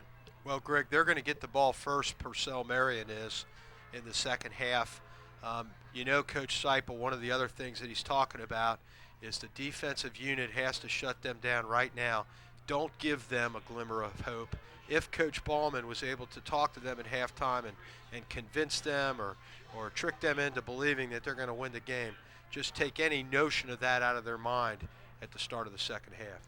I'm sure Coach Tyson has the defense off to the side down in the locker room and talking to them about just that boys, when we come back out, we want to get on them quick, and we want to keep them down, and we want to keep working on this shutout, and not let the Purcell offense get up ahead of steam and you know, really get rolling. They were starting to roll just a bit there towards the end of the first half, and I'm sure their offense has gone into the locker room feeling good about what they were able to do. They just ran short of time there towards the end of the first half. So the Indian Hill Braves defense is going to have to be ready to come out and work hard. Greg, we're privileged to watch the Indian Hill Marching Band out there do part of their performance to this pretty robust crowd, and they're doing just a fantastic job as we're watching This is a weak start. Starting to make their way back out onto the field to get ready for the second half of the game. And as Purcell Marion makes their way out onto the field, and our band continues to play, getting ready to end the second half, I gotta wonder if you're an Indian Hill Brave, do you think that any of these guys have looked past this game at all, maybe to the playoffs? That could be. That very well could be. It's a lot of excitement here tonight, a lot of anticipation. As you said, it's got a playoff. Braves fans, we're going to take a quick break from the action of the Friday night football game to let you know about our TV show, Indian Hill Sports Report. It'll be on Channel 17 on Sundays at 6:30, and then again on Wednesdays at 6:30. Starting December 15th, the show will be adding a third time slot on Thursdays every week with a brand new show at 10:30 on Channel 17.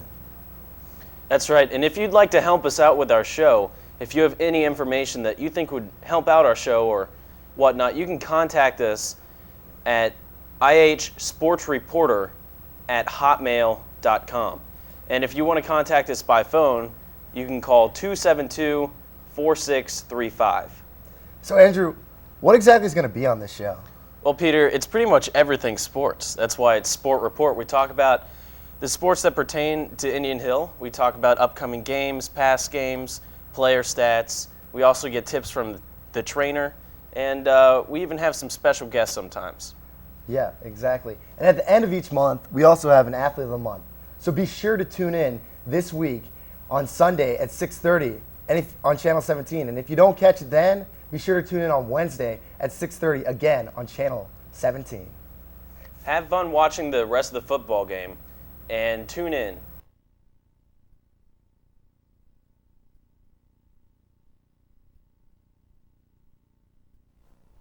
Football left for our Braves to go through. Yeah, Dave, Coach Seipel has done a great job this year. He set high goals for the team and for the players early on in preseason. And as the season has developed, he's really done a great job in getting the boys to do it one game at a time. Just win one game at a time, concentrate on the team that's ahead that week, go out and do your job, and the winning will take care of itself. And you know, it became 1-0 and 2-0 and 3-0 and 5-0, and the excitement has been building all throughout the season up until tonight as the Braves come in 9-0. And Coach Seipel has really done a great job in keeping the boys focused, and I'm sure he's talked with them at the half, and they'll come out fired up and ready to go. Greg, on the second half. We talked about the game last week, which I think was a very, very important game for the Indian Hill Braves to experience. Several weeks ago, Coach Dan Topping, who's the JV head coach, the JV team had a close game. We beat Madeira rather, 12-7. It was a close game, a well-played game. The Braves won, but it really took all they could get, all they could do to win the game. Coach Topping commented at that point our Braves had really not had a close game, had not had adversity. Everything had gone right for them. You know, we were winning 40-10 and scores like that. Coach Topping commented that he thought the Braves would need to have kind of a character builder before they went into the playoffs. That game last week was in fact a character builder, and I'm wondering if what happened in the first half. I mean, the Braves are up 14-0. Most schools you wouldn't complain, but I'm wondering, we really haven't seen the offense click the way we've seen earlier, and I wonder if the Braves are going to come out in the second half and show us what they're capable of doing. Well, I sure hope so, Dave. We'd like to see that high-powered offense that we've become so familiar with here at Indian Hill. We're just looking down the list of the victories this year. Indian Hill has been winning by 20 and 30 and 40 points in some cases. Big win at Taylor this year where the Braves scored 72 points. And last week, as you said, that game with Reading, final score 33-24, 9-point difference. That's the closest game that the Braves have had this year, and we think that was a good thing. That was a character builder. That they got down and they had to come back up and go through some new experiences. This wasn't on top. They were on the bottom and had to fight their way back, and they did a good job of doing that. And again, under some adverse weather conditions, as you mentioned, it was pouring down rain at the start of the game last week. The field was extremely wet, of course, cold at the same time, and we had rain through the entire first half, as I recall, even at halftime. The band had some difficulty playing, I remember, because of the rain. So these guys hopefully will take something away from this first half this evening, come back with a little more focus and put up some big points here in the second half.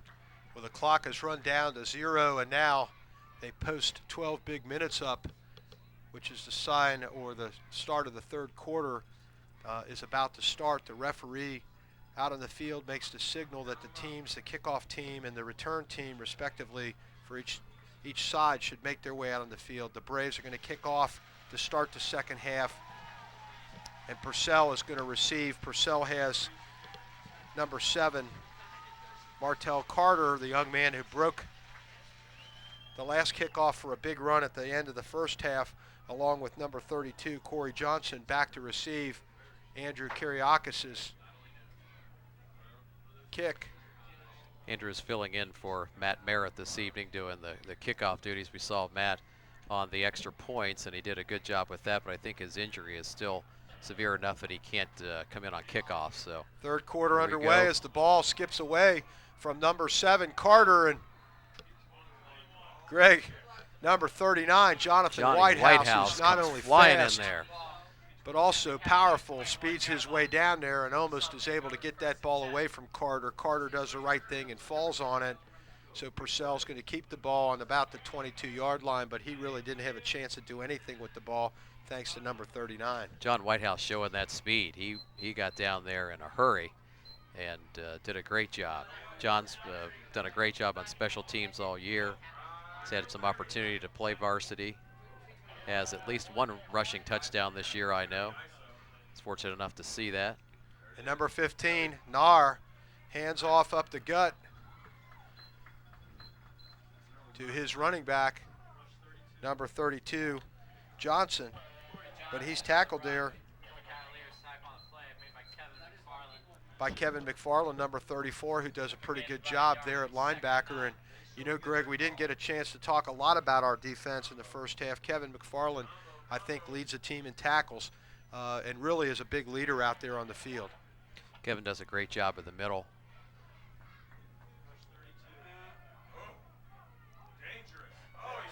Still on his feet. And number 32. Nice run by number 32. Corey Johnson refuses to go down there, Greg.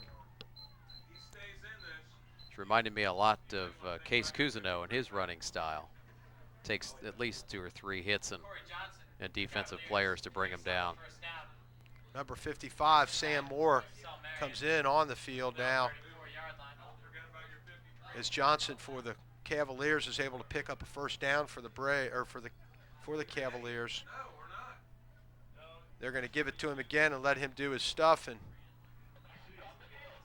he wiggles again, Greg, forward for about 4 or 5 yards, maybe 6 yards, as he's starting to establish himself as a runner behind that big line of Purcell.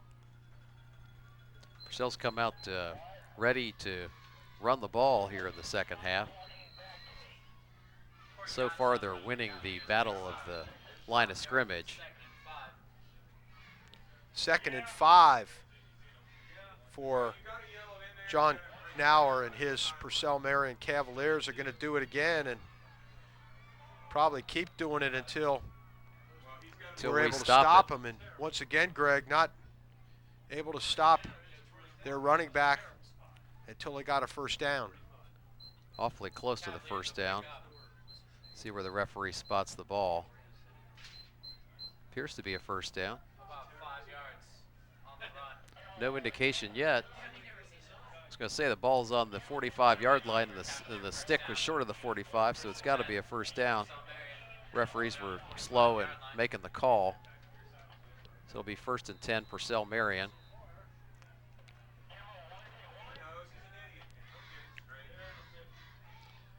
Tight formation now by the quarterback Purcell. once again hands off to Number 32, Corey Johnson, and this time Johnson is stopped after only a short gain as a host of Braves, including number 37, Ross Lockwood,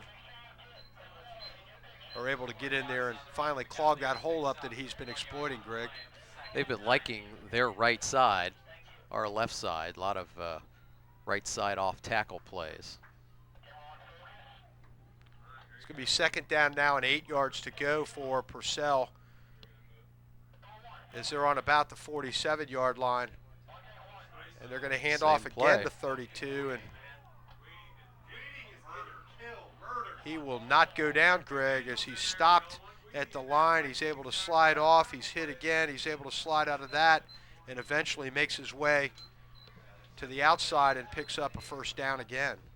Another quality run by Corey Johnson. Junior, 5'8" junior. Have him listed at 156 pounds on their roster. He runs like he's a lot bigger than 5'8" and 156. Corey's doing a great job tonight. Braves are going to have to figure out a way to stop him. First and 10 again for John Nahr and his Purcell Marion Cavaliers, and they again pound the ball inside, give it to Johnson, and he's able to pick up about another 6 yards, Greg, before he's brought down. Just about the same play, Dave. I think we're going to be able to start calling the plays for Purcell Marion. That's the 5th or 6th run off of their right side. Pretty much straight ahead off tackle, give it to number 32, Corey Johnson, and let him do his thing. He picks up 5 yards on first down, brings up a 2nd and 5. Braves 38-yard line. Same formation, tight, looks like a double tight end formation by Purcell Marion. Hand off to number 32. And that time, Greg, Kevin McFarland. a couple of was in Braves, there. including number 34, Kevin McFarland, and number 8, Chris Gouldy, along with your boy, number 54, Michael Schmidt, are over there to stop it before it's able to go any place. Good play by Kevin there, steps it up. That's Kevin's job as the leader of the defense, as the captain. He needs to get in there and make a play like that. So that's Big a good third play. down play now, Greg, as the Cavaliers have held the ball for over 4 minutes in this third quarter and have been moving the ball. I'd like to see our Braves shut them down right now. Watch number 32. Good job by number 32, Corey Johnson. And it We've gets called close his there, number Greg. enough. It's going to be 4th and 1, and I tell you, with the success that they've had, they're 1-8, the third quarter of the game. You know they're going to go for it at this point, and our defense really has to step it up. Sure, might as well go for this one. We would agree with Coach Bauman's decision here. 4th and 1. You're in Braves territory, ball on the 34-yard line. Of course, the way they've been winning the line of scrimmage, and number 32's been running. Look who's going to get it. That Greg, could be close. It's going to be very, come very down to the close. spot, and it's going to Dave. depend on where these referees ultimately spot the ball. The Braves did a very, very good job of getting in there and plugging up that hole. It all will depend, He and it needs all to will get hinge to on where the that ball 30. lands. And now the refs have set the ball, and now it's just going to be a question of whether they're going to bring those chains out, which they are. You're calling it short. Calling it just I short. think it's a little short. Looks like he needs to get to the 32, and he's We'll just see not what quite happens there. right now as that ball's going to come out. And Oh yeah, it's short. You can tell by the reaction of the Braves defense. And the referee Greg, indicates our PA first announcer down Indian Hill. gives the crowd a little bit more fuel to get them revved up as the Braves are able to stop Purcell on a big, big play there to stop what looked like a mounting drive, almost a snowball effect. And now our offense is going to have the ball.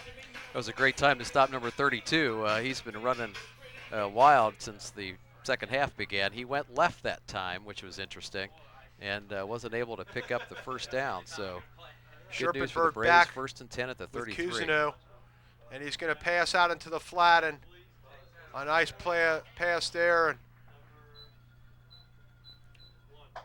That's to number Jake 1, Kendall. Jake Kendall, who catches the ball and is hit immediately, picks up maybe 6, maybe 7 yards there, Greg. 2nd and 3. Let's give him 7. Dave, nice pass by Michael. Good route by Jake. Turn around, secure that ball, get ready for the hit.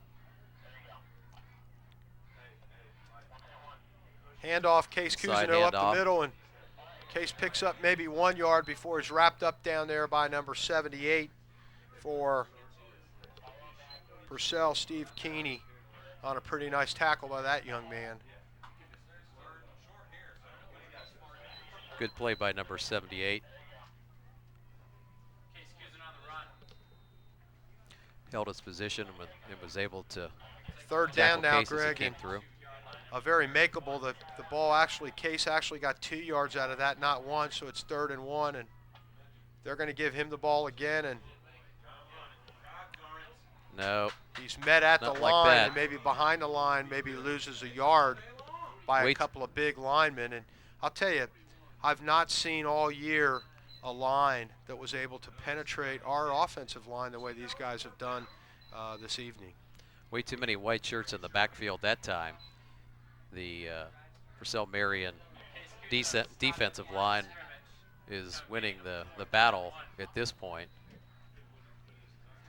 Braves offensive line is going to have to step Doesn't it up look here like and knock. punt is a word in Coach Seipel's playbook, Greg, as it's 4th and 1. Ball's on our side of the field. We look like we're going for it. Sherpy back in the shotgun.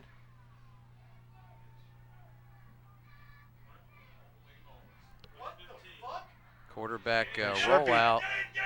I don't think Sherpy he does got his it. best to try to get that Not sure first if that down. was We a- might have been trying to draw them off. Not sure if But that we're was going to a be short there, Greg, and Purcell's going to get the ball back on our side of the field. Not sure if that was a busted play or a design play. Michael Scherpenberg was held short. That wasn't what we wanted to see there. Michael's known for his passing ability, sometimes his running ability, but you've got number 2 in the backfield there. Case Cousineau, you think the ball would go to Case. Nonetheless, Indian Hill turns the ball over on downs. It'll be 1st and 10 for Purcell Marion at the Indian Hill 42-yard line.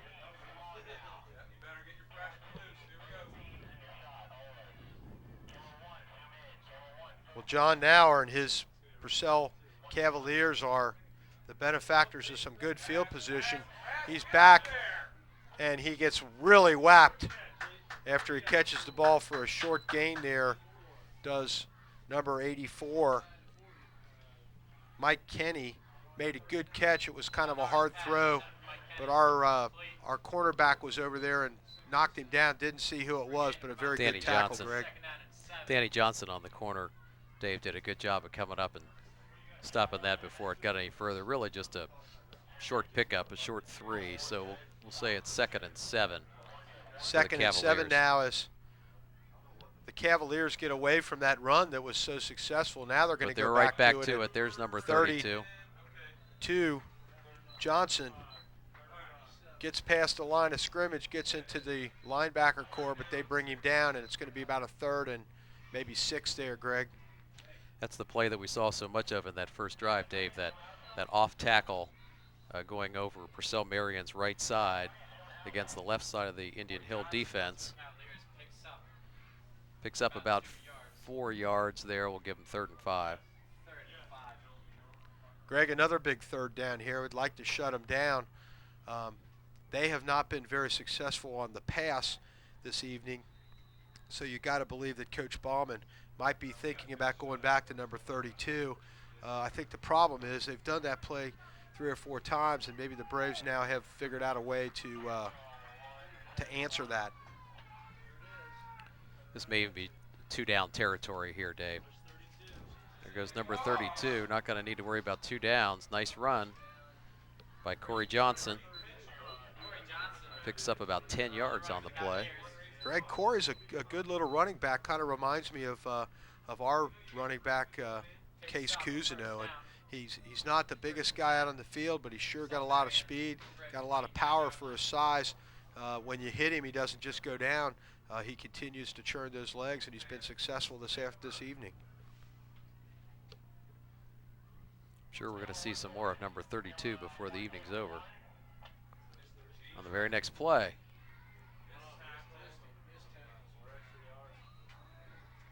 Hey, Greg, that's kind of an illustration of what I just talked about is number 32. Corey Johnson got the ball, was hit over there on the right after picking up maybe a yard.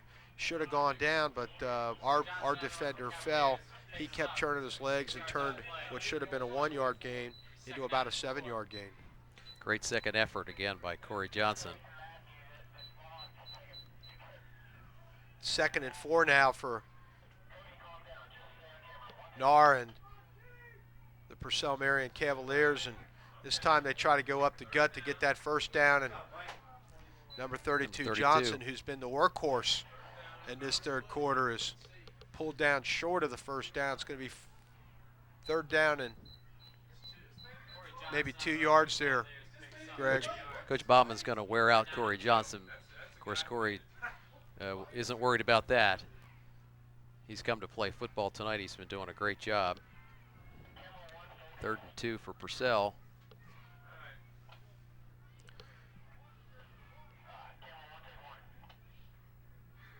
Try up the gut. And oh, there we go. They tried the left side. Greg, that time, Corey Didn't Johnson get anywhere. 73, Steve Forbes. Number brought 34, down and Kevin brought down McFarland. with a vengeance by Steve Forbes and those other Indian Hill Braves. That was a big play. Now it's 4th and about 5 yards to go. You know they're going to go for it, but hopefully our Braves can stop them.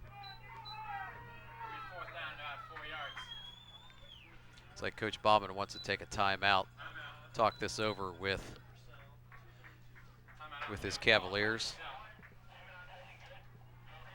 This will give us a chance to tell our viewers that the Indian Hill Schools sports news program, IH Sports Report, is produced every week in the studios of IHTN. Different sports will be discussed each week. Our producer, Peter Carr, will provide interesting views of what's happening in Brave sports. These programs can be seen right here on ICRC on channel 17 every Sunday and Wednesday, starting on October 30 at 6:30 p.m. in the evening. Well, you sure don't want to miss that, Greg. Absolutely. We hope all the Braves fans will tune in on Sundays and Wednesdays beginning at 6:30.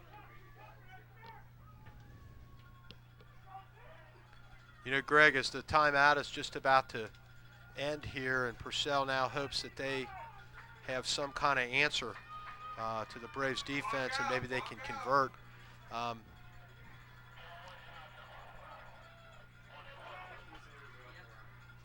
We see number 15 who throws it. Oh, nice and a great play.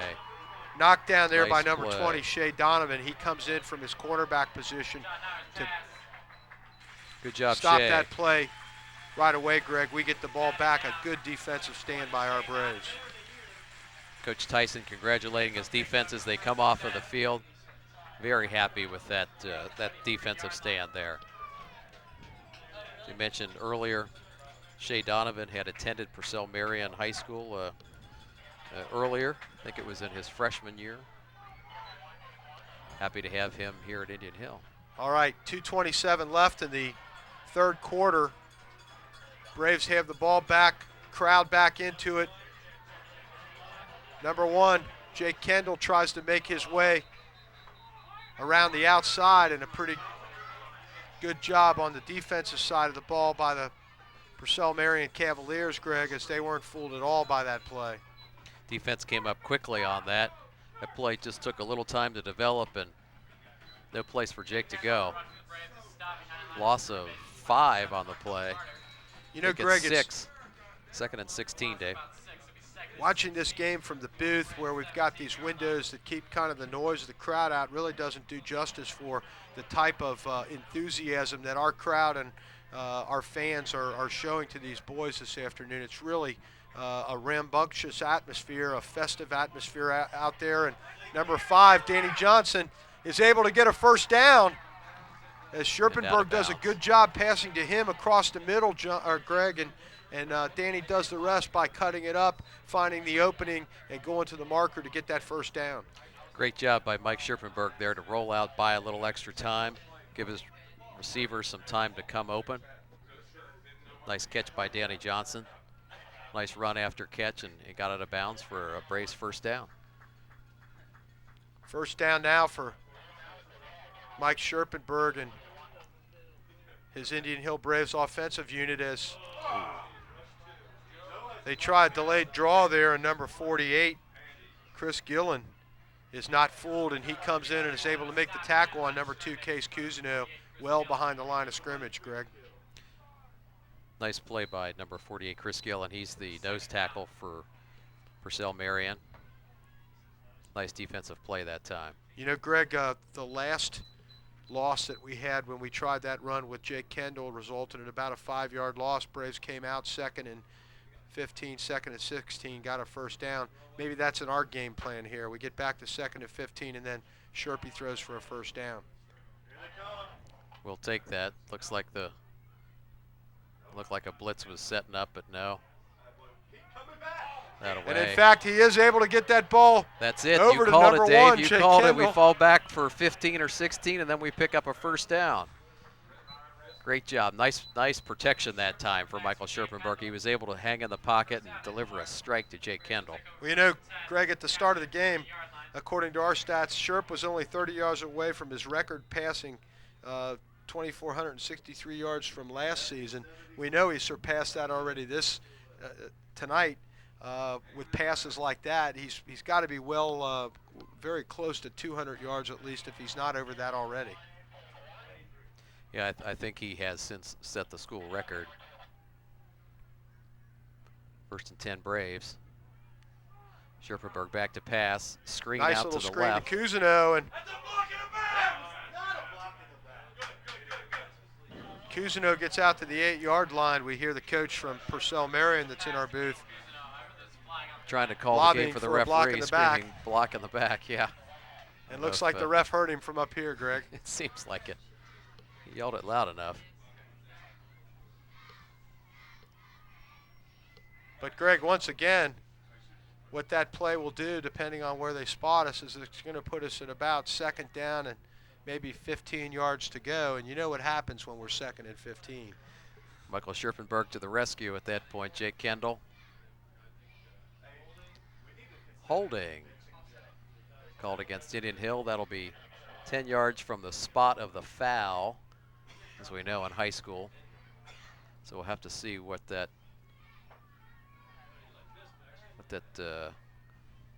means for the Braves. Looking for the ref to spot the ball. Here he goes.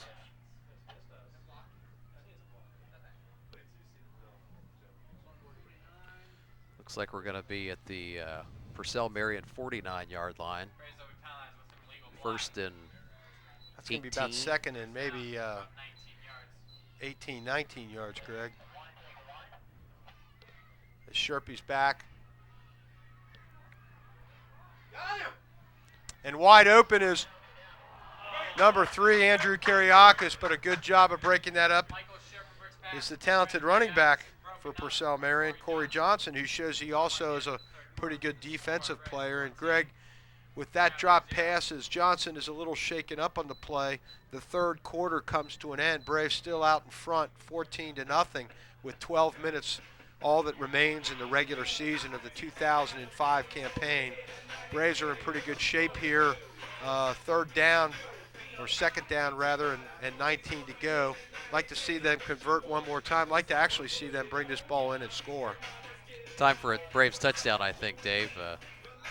Third quarter went by quickly. Of course, Purcell Marion took up a lot of the time of the third quarter with their first drive. I think we had them at 4 minutes plus for that first drive, so that shortened the third quarter considerably for the Braves. It's time for Michael Scherpenberg to weave his magic here. We have a second and 19. We may be in 2-down territory. I know Coach Seipel likes to think that way. So we don't need to get it all back on this first one. Get back a good chunk of it, and we still have a fourth down. We know, Number 32, Greg, Corey Johnson is walking off the field. As the fourth quarter starts, the clock now becomes, with us up 2 scores, the clock becomes the ally of the Braves and the enemy of the Purcell Marion Cavaliers. Purcell's not been able to pass tonight. We just got the up-to-the-minute third quarter stats, and we see that quarterback John Nauer is 1 for 5 for 3 yards. So the passing game is not really their forte, and they're going to have a hard time coming back if we're able to get one more touchdown, coming back from being down 3 touchdowns this late in the game. Fourth quarter now, 2nd down and 19 for Mike Scherpenberg as the ball is on about the 48.5-yard line of the Purcell Marion Cavaliers. 3 receivers to the right, 1 to the left. Scherp finds number 17, Kramer Hendricks, who's not able to hang on to the ball at about the 40-yard line. It's going to be about a 3rd down and 19 now, Greg. Looking at these third quarter stats, Dave, I see Corey Johnson, 23 carries for 91 yards. So he's approaching 100 yards for the game. 11:55 is what's left on the clock, and what's left on this game is Mike Scherpenberg is faced with a 3rd and 19, and he barks out the signals. Everybody's coming. Number one, Jake Kendall is able to get down to about the 22-yard line for another Braves first down. And Greg, number 7 for the end of this play for a personal foul. Yeah, excuse me, Dave. Looks like number 7, Martell Carter, is going to be flagged there, and the referee is escorting him off the field too. So he might have to sit out a play or 2. So we can see Martell over on the sideline with the referee and side judge. Looks like Coach Bauman also in the discussion. You know, Greg, these refs, we Martell's don't have their names, but they've done a pretty good job tonight, not only calling the game, but really keeping it under control. There were a couple of times when tempers flared and guys could have gotten in a fight, and these refs stepped right up and shut her down. I remember the play in the first half when flags were thrown, and could have gone either way maybe, and the refs picked the flags up but told these guys, hey, you're here to play football. We're not here for a street ball. And to the boys' credit, after that play happened, they picked it up and went back to just playing good old-fashioned mouth mash football.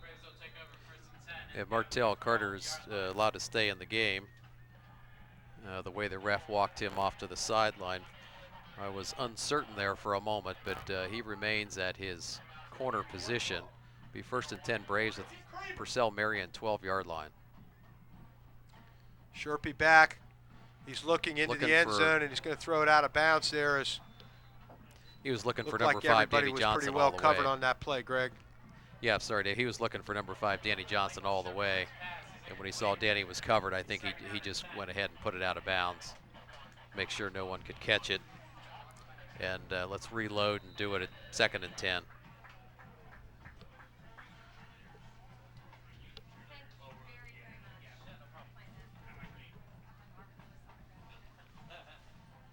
Greg, 2nd down and 10 here. The Braves could theoretically get a first down without scoring.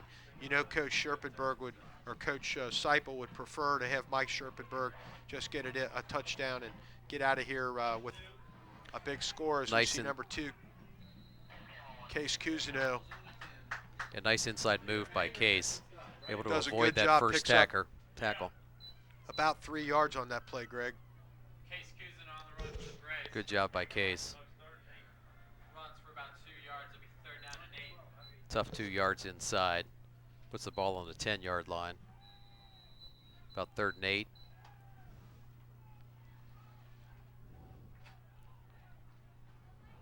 Braves with their 4 receiver set. Send 3 to the right.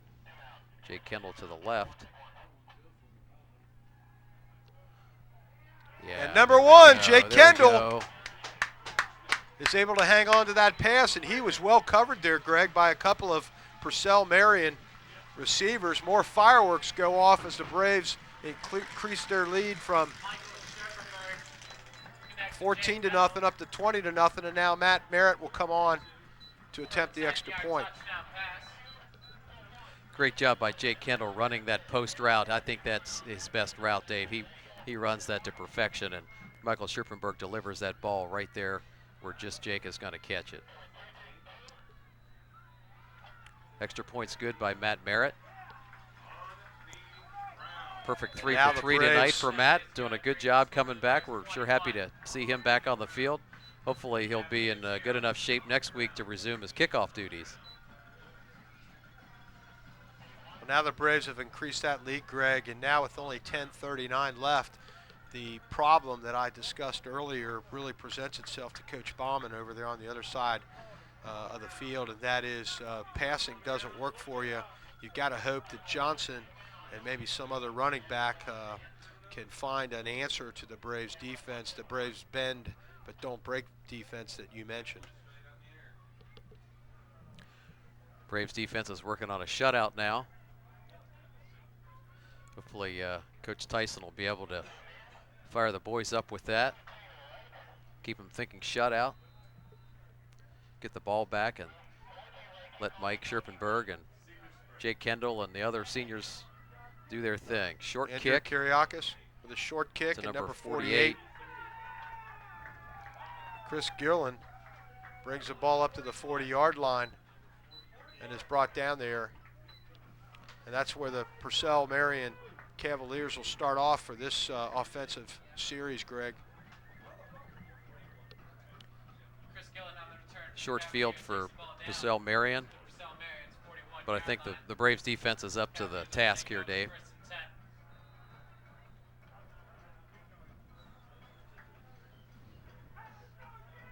Time for the defense to step it up with 10:33 to go in the game. The 2005 regular season down to 10 minutes and 33 seconds. John Nauer now is going to try to get his ball. Halfback wide pass. Open is number 24 on a halfback option pass, and I'll tell you what, 24 was able to get behind the defenders. Fortunately, the running back that had the ball wasn't able to pass, and actually was able to pass, but threw the ball over his intended receiver, Ramondo Whitehead's head, Greg. If he would not have done that, it would have been a 21-6 game. Ramondo was open. There's no question about that. He had gotten behind the Indian Hill defense, and Corey Johnson just wasn't able to get him the ball. Second down Good call now by and 10 Coach for the Bauman Braves, or for the Cavaliers, as the Braves are set on defense here, and number 15 throws it. And man, I'll tell you what, on that play, Nauer threw that ball so hard it went right through the intended receiver Whitehead's hands, Greg, and was almost intercepted by our player. The problem was it still, by the time it got to him, was going too fast. Got to Danny Johnson so quickly, I'm sure he was surprised to see the ball go zipping by at that rate of speed. So Braves dodge a bullet there. Third down and 10 now, Greg, and big third down and 10. You got to believe that Nauer is going to have to throw the ball once again. When you don't are not successful on your first two plays, it kind of puts you behind the 8 ball.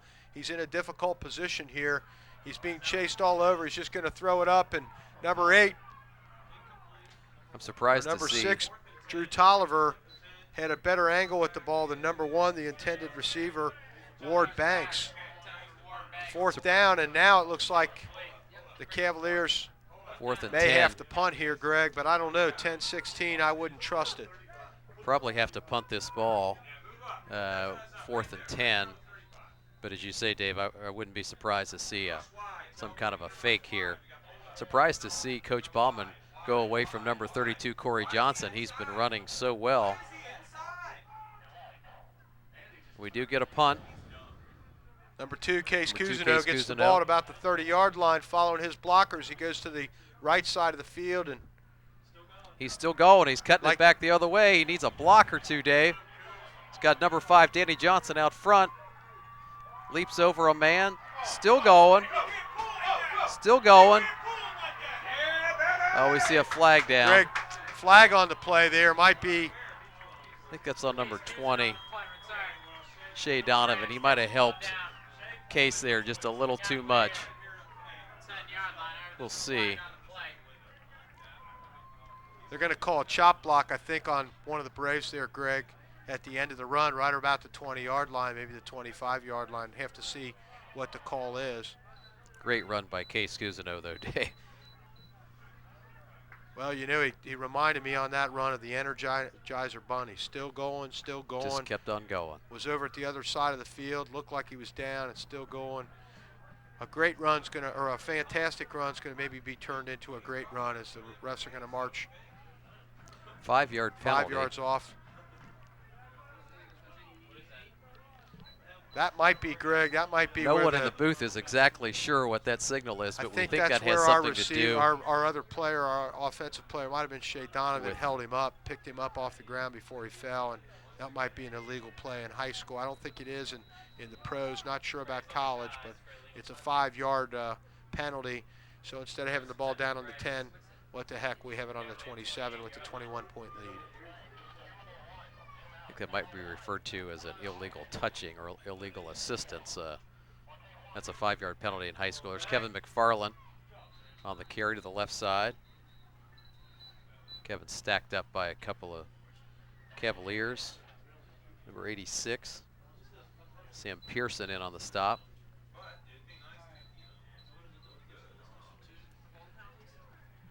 Greg, as we Might have maybe lost a yard. shift a little bit more to the running game at this point to try to burn some time off the clock. Second down, 12. Cavaliers, 30-yard line.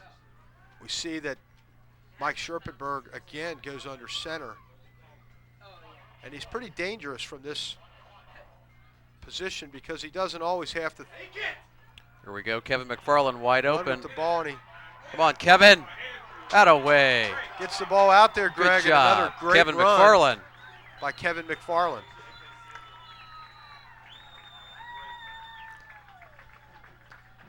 Kevin hasn't been in the backfield that much this season or this evening, but when he's been in there, he's done an excellent job and really contributed heavily to the Braves' cause. That's a big one there. As the fireworks go off overhead, celebrate Kevin's touchdown. 27-0 Braves with Matt Merritt about to the extra point, which is good. Matt Merritt's 4 for 4 tonight. Brings the score to 28-0, Dave, and it looks like the Braves are getting, Greg, I got getting an a little interesting closer at this point. Got an interesting stat here that apparently Purcell wouldn't trade game tapes with us like most teams do. Not sure if they were trying to maybe protect some secrets that they might have had for us this evening, or if they just didn't want us to know what their defense looked like. But looks like it hasn't paid off for them. It has paid off for us, as perhaps if they would have seen some of our offensive tapes, maybe they would have been able to cover Kevin McFarland out there a little better in the flat. Mm-hmm. Their role of spoiler just may not work tonight. We've heard it referred to that way. It's probably the way to successfully conclude this season would be for the Cavaliers to upset the Braves and play the spoiler role. We're happy to report that thus far that has not happened. Braves fans are pleased with the 28-0 lead at this point. That squib kick that we've come to see now from Andrew Kiriakis is successful. It's number 48, Chris Gillen, on the return. We'd like to remind all of our Braves fans and listeners that coverage of the Braves football on the Indian Hill Television Network wouldn't be possible without the generous support of the Indian Hill Boosters, the PTO, and of course the ICRC. Their grants have provided us with the equipment to bring Indian Hill sports off the field and into the community, and we very much appreciate all that they've done to develop our television programming. Thank you to these groups. Here, here, thank you. They do a great job.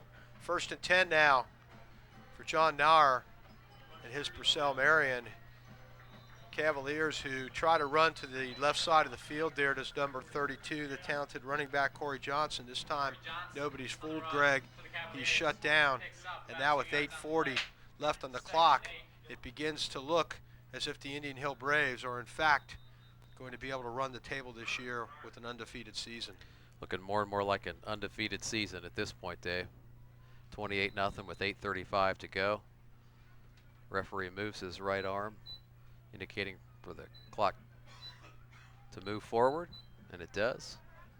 2nd and 9 for the Cavaliers. Number They're at 84, 43-yard Mike line. Kenny, comes out wide to the right of his quarterback, and it's going to be a handoff to number 24, who Nice play by Jake Kendall there, number 1. number 24 there, Whitehead, Ramondo Whitehead. It's a pretty fast little runner there, Greg, and looked like he was going to be able to get out around the Braves defense, but give credit to Jake Kendall, who's a pretty fast guy himself. He was able to run him down and turn what could have been a huge gain into a very, very short gain. Jake Kendall did a great job there. Mr. Whitehead has a lot of speed, and he just wasn't able to utilize it there thanks to the great defensive play of Jake. 3rd and 8 now, Greg, for Purcell Marion as 32 tries to do what he did in the 3rd quarter, and that's get hit, bounce off, find a hole. This time no hole to be found, and he's dropped at the original line of scrimmage. Now it's going to be 4th down. Good job by the right side of the Braves defensive line that time. Steve Forbes over there. Shea Donovan out there on the corner.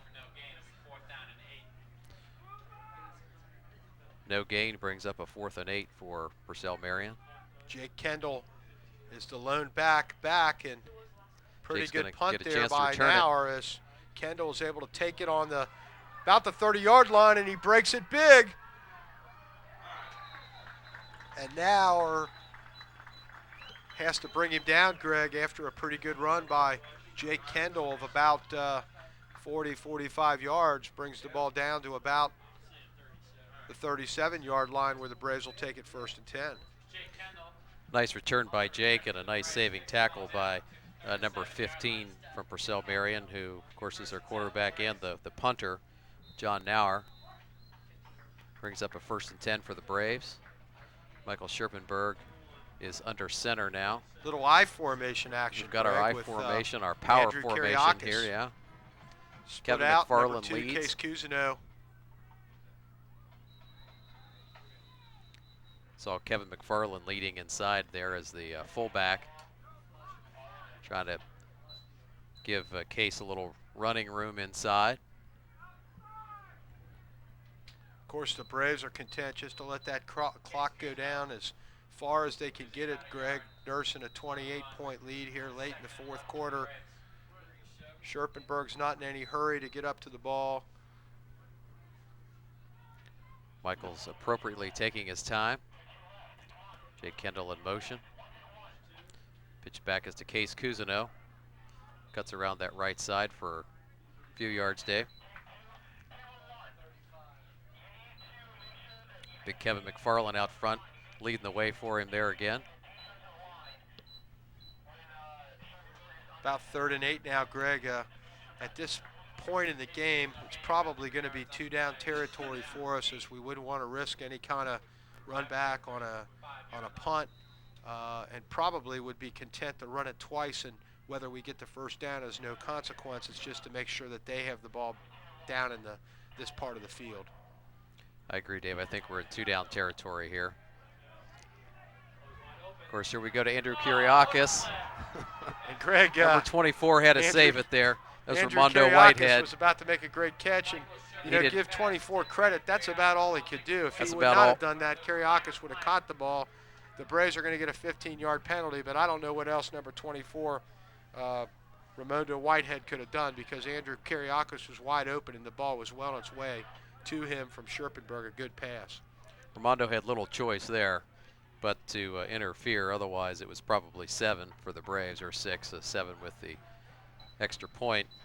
Nice job of faking that into the line, froze the linebackers, froze the corner there, and Andrew Kiriakis was able to get behind his defender. And it also shows you what I know about football, Greg. I said they were running, and Scherp goes back and makes an outstanding pass, which is almost completed to Andrew Kiriakis. Braves do have the ball, though. 1st and 10 on the 20-yard line, and They're going to hand off to number 2, Case Cousineau, who gets swarmed under, and once here again, we go flags again. are flying, Greg, as tempers are flaring. I see Joe Werdeman come flying out of there, number 74. Joe's not the kind of guy to get involved in a unsportsmanlike scrape. We'll have to see what the call is Here here. we go. The head referee is. Looks like it's going to be offsetting. Waiting for the indication. Personal foul, Indian Hill. No, it's not offsetting. Indian Hill's called for the personal foul. Well, I can tell you, Greg, even though we're in the isolated booth here and we're kind of insulated from the fans, not too many Indian Hill Braves fans agree with that call. I didn't see that one. I don't know. We don't have it on the monitor to get another look at, but I didn't see that.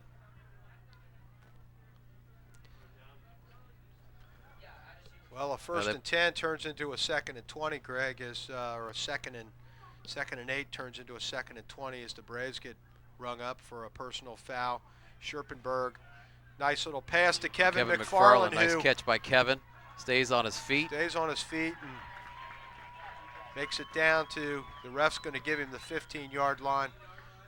Great little screen pass there from Mike Scherpenberg to Kevin McFarland. And I'll tell you, Greg, Kevin's had 3 or 4 really nice catches this afternoon and shows that he's a very talented athlete. As not only can he catch the ball, but once he gets the ball, he's able to run with it as well.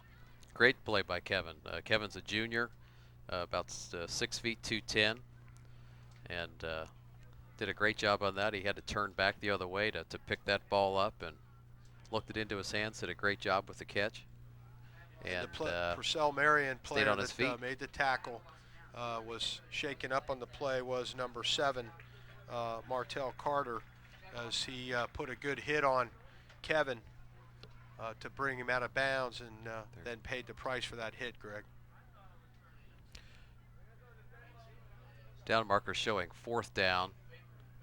Seems to be some uncertainty on the field about whether it's 3rd or 4th. I think it remains. There was a loss of down in there. It's 4th down. So we went 4th to our down and 5. We went to our stat man, Tom Scherpenberg, who, in fact, confirms that it is a 4th down. When the quarterback's dad says it's 4th down, it must be 4th down. So. Well, he knows his kid's going to convert here anyway. That's right. It's just a 4th little and 5. challenge for Mike and the offense here. Let's get this 1st down, guys.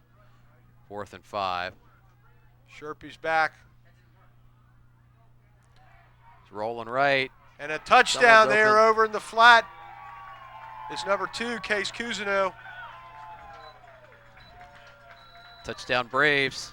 Michael Scherpenberg connects. 15-yard touchdown pass. He, with that touchdown, Greg, raises his team leading scoring to 120 points. More fireworks go off. Braves are up 34-0. 4:26 left in the game. And Matt Merritt is on to add the extra point. Chip shot. It's good. It's good. Just made it over the bar. All it needs to do is go over the bar. Doesn't have to be pretty. Doesn't have to be just pretty. Get over. Just over. Michael Merritt's 5 for 5 on his extra points tonight, so good job by him. We said before, we're happy to see him back. Hopefully he'll be able to kick off here again soon. You know, Greg, with 4:26 left in the game, it's been a pretty good game, a better second half, certainly for the Braves, as they stepped up their game a notch and shown the fans what they're capable of doing. I do have to tip my hat there to the Purcell Marion Cavaliers and to Coach Bauman. He did bring his kids out to play tonight, and this has not been an easy game for the Braves. These guys really have played their hearts out, Purcell has, and they deserve some accolades. Even though they're not going to leave this stadium with a victory, they still played a pretty good game. I'm impressed with the job that Purcell Marion has done to come in with the record that they have and facing Indian Hill last game of the season, away game for them. they've really come in and played strong. Number 24, Ramondo Whitehead, runs into his own man. The Cavaliers takes the ball down. Purcell Marions. 31-yard line. Goes down about the 30-yard line of the Cavaliers. 31-yard line, let's make it. It'll be 1st and 10 from there. You know, Dave, I really think that Michael Scherpenberg has kind of taken the game on his shoulders here in the second half. A little bit of a slow start coming out of the gate in the second half, but he's really stepped it up. Of course, the receivers have as well, some great catches, and he's really shown everybody why he's the leader in Cincinnati. And the leader of this team, Greg. As you said, it's Corey Johnson around the left side again. The change from first half to second half, to me, is remarkable, and that Mike really has demonstrated the confidence that we've seen all year as he's out on the field, throwing 3 touchdowns in the second half. 4th and 5, some guys would be content maybe to just run the ball or scramble around a little bit. Not Scherpenberg. He gets flushed out of the pocket. He's still looking down the field. That's why he's so dangerous, and that's why I was able to find Cousineau over there in the corner. He has great vision for a young man. He can really scan the field, find that open receiver. It's number 32, Corey Johnson again, going off the left side. Moving ahead for a 1st down as the clock winds down. Number 76, Zach Friedman, comes off the field. Your favorite player, Greg, number 54, Michael Schmidt, comes back into the game for the Braves. He will try to shut down Purcell. Sure would be nice to have a shutout your last game of the season, wouldn't it? I think Coach Tyson is looking for that shutout. We know that the defense is. There's number 32 again.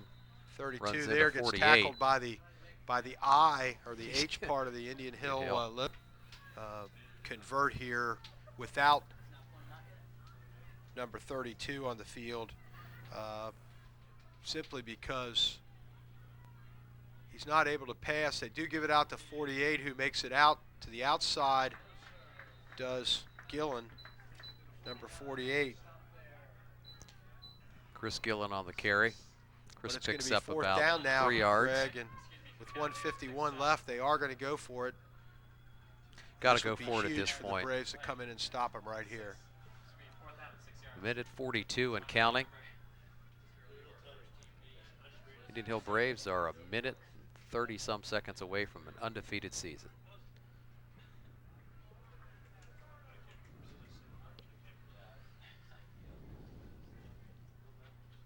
Fourth down now, and we're going to call it 6.